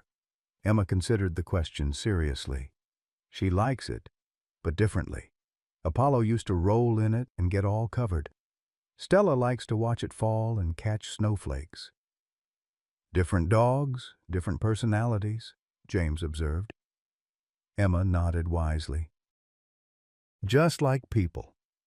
Inside, Martha had prepared a holiday breakfast, the kitchen warm and fragrant with cinnamon and coffee. As they settled around the table, Stella took up position beside Emma's chair, watchful but relaxed in a way that suggested she finally felt at home. The conversation flowed easily, touching on the ongoing changes in Oak Ridge, the new mayor's initiatives for community healing, Officer Parker's promotion, the dissolution of the last Aegis chapters in neighboring counties. Catherine would be joining them later for Christmas dinner, bringing news of her advocacy work with families affected by the corruption. "I was thinking," James said during a lull in the conversation, "about taking a trip this summer, the three of us." He glanced meaningfully at Stella, who perked up her ears at being included. "Where to?" Emma asked, interested. "Your mother always wanted to visit the Kennedy Space Center in Florida," James replied. "Thought it might be nice to finally make that trip, for her, and for you, with your interest in astronomy." Emma's eyes brightened. "Could we really? Would Stella be allowed?" "She's a certified service dog now," James reminded her. "She's allowed anywhere you go." The formal certification had come through just days earlier. Stella officially recognized as an emotional support animal for Emma, with all the legal protections that status conferred. Emma beamed, reaching down to stroke Stella's head. "I'd like that. I think Mom would too." After breakfast, they exchanged gifts by the small Christmas tree in the living room. When all the wrapped presents had been opened, James brought out one final box, long and narrow, carefully wrapped in silver paper. "This is special," he told Emma. "Something I've been working on for a while." Emma unwrapped it carefully to reveal a polished wooden case. Inside, mounted on blue velvet, lay Apollo's service collar and a framed certificate from the Military Working Dog Association, honoring Apollo posthumously for extraordinary courage and sacrifice in the protection of a child. "They don't usually give these for civilian dogs," James explained. "But when they heard what happened, how Apollo saved you from that second bullet, they made an exception." Emma traced the certificate with gentle fingers, then looked up at her father. "You knew about the second bullet?" James nodded, somewhat surprised. "The ballistics report confirmed it." "How did you know?" "Apollo showed me," Emma said simply. "In my dreams, right after it happened. He pushed me out of the way. That's how I knew he was still protecting me, even after." James and Martha exchanged glances, neither quite sure how to respond to Emma's continued certainty about Apollo's spiritual guidance. "Well," Martha finally said, "I've seen enough in my years to know there are more things in heaven and earth than we can fully explain." Emma carefully closed the wooden case, setting it on the mantel beside a framed photograph of Apollo. "Thank you, Daddy. It's perfect." Later, as twilight settled over Oak Ridge and Catherine joined them for Christmas dinner, James found himself observing the gathering with profound gratitude. Martha and Catherine engaged in animated conversation about community reforms, Emma explaining the constellations visible in the winter sky to anyone who would listen, and Stella maintaining her quiet vigilance, occasionally leaning against Emma's leg when memories of Apollo threatened to turn bittersweet. This was not the family he and Eleanor had planned, nor the life he had envisioned when they moved to Oak Ridge. Loss had reshaped them all. Eleanor's death, Apollo's sacrifice, the darkness they had confronted in Aegis. Yet something resilient had emerged from that crucible of grief and danger. As if sensing his thoughts, Emma approached, leaning against him in a half-hug. "Are you okay, Daddy?" James smiled, drawing her closer. "I'm good, sweetheart. Just thinking about how things change, but some things stay the same." "Like love," Emma suggested. "Exactly like love." Emma considered this, her expression thoughtful beyond her years. "Apollo taught me something important, you know, even at the very end." "What's that?" "That sometimes protecting someone means giving up everything. But if you love them enough, it's worth it." She looked up at him with clear eyes. "That's what you do too, isn't it? As a soldier." James felt his throat tighten with emotion. "Yes, that's exactly what we try to do." Emma nodded, satisfied with the confirmation. "Apollo was a good soldier then." "The very best," James agreed softly. Outside, snow continued to fall, covering Oak Ridge in a clean white blanket that symbolized the town's fresh start. Inside, warmth and conversation filled the house that had once seemed so empty after Eleanor's death, and again after Apollo's loss. As evening deepened, James stood at the window watching the snowfall, Stella now at his side as if she too were standing guard. From the living room came the sound of Emma's laughter, a sound that had been absent for too long but was now returning like spring after a harsh winter. Martha joined him, her wise eyes following his gaze to the snow-covered memorial stone just visible in the garden lights. "You know," she said quietly, "Harold used to say that the greatest act of love isn't dying for someone. It's living for them, especially when that's the harder path." James nodded, understanding the truth in those words.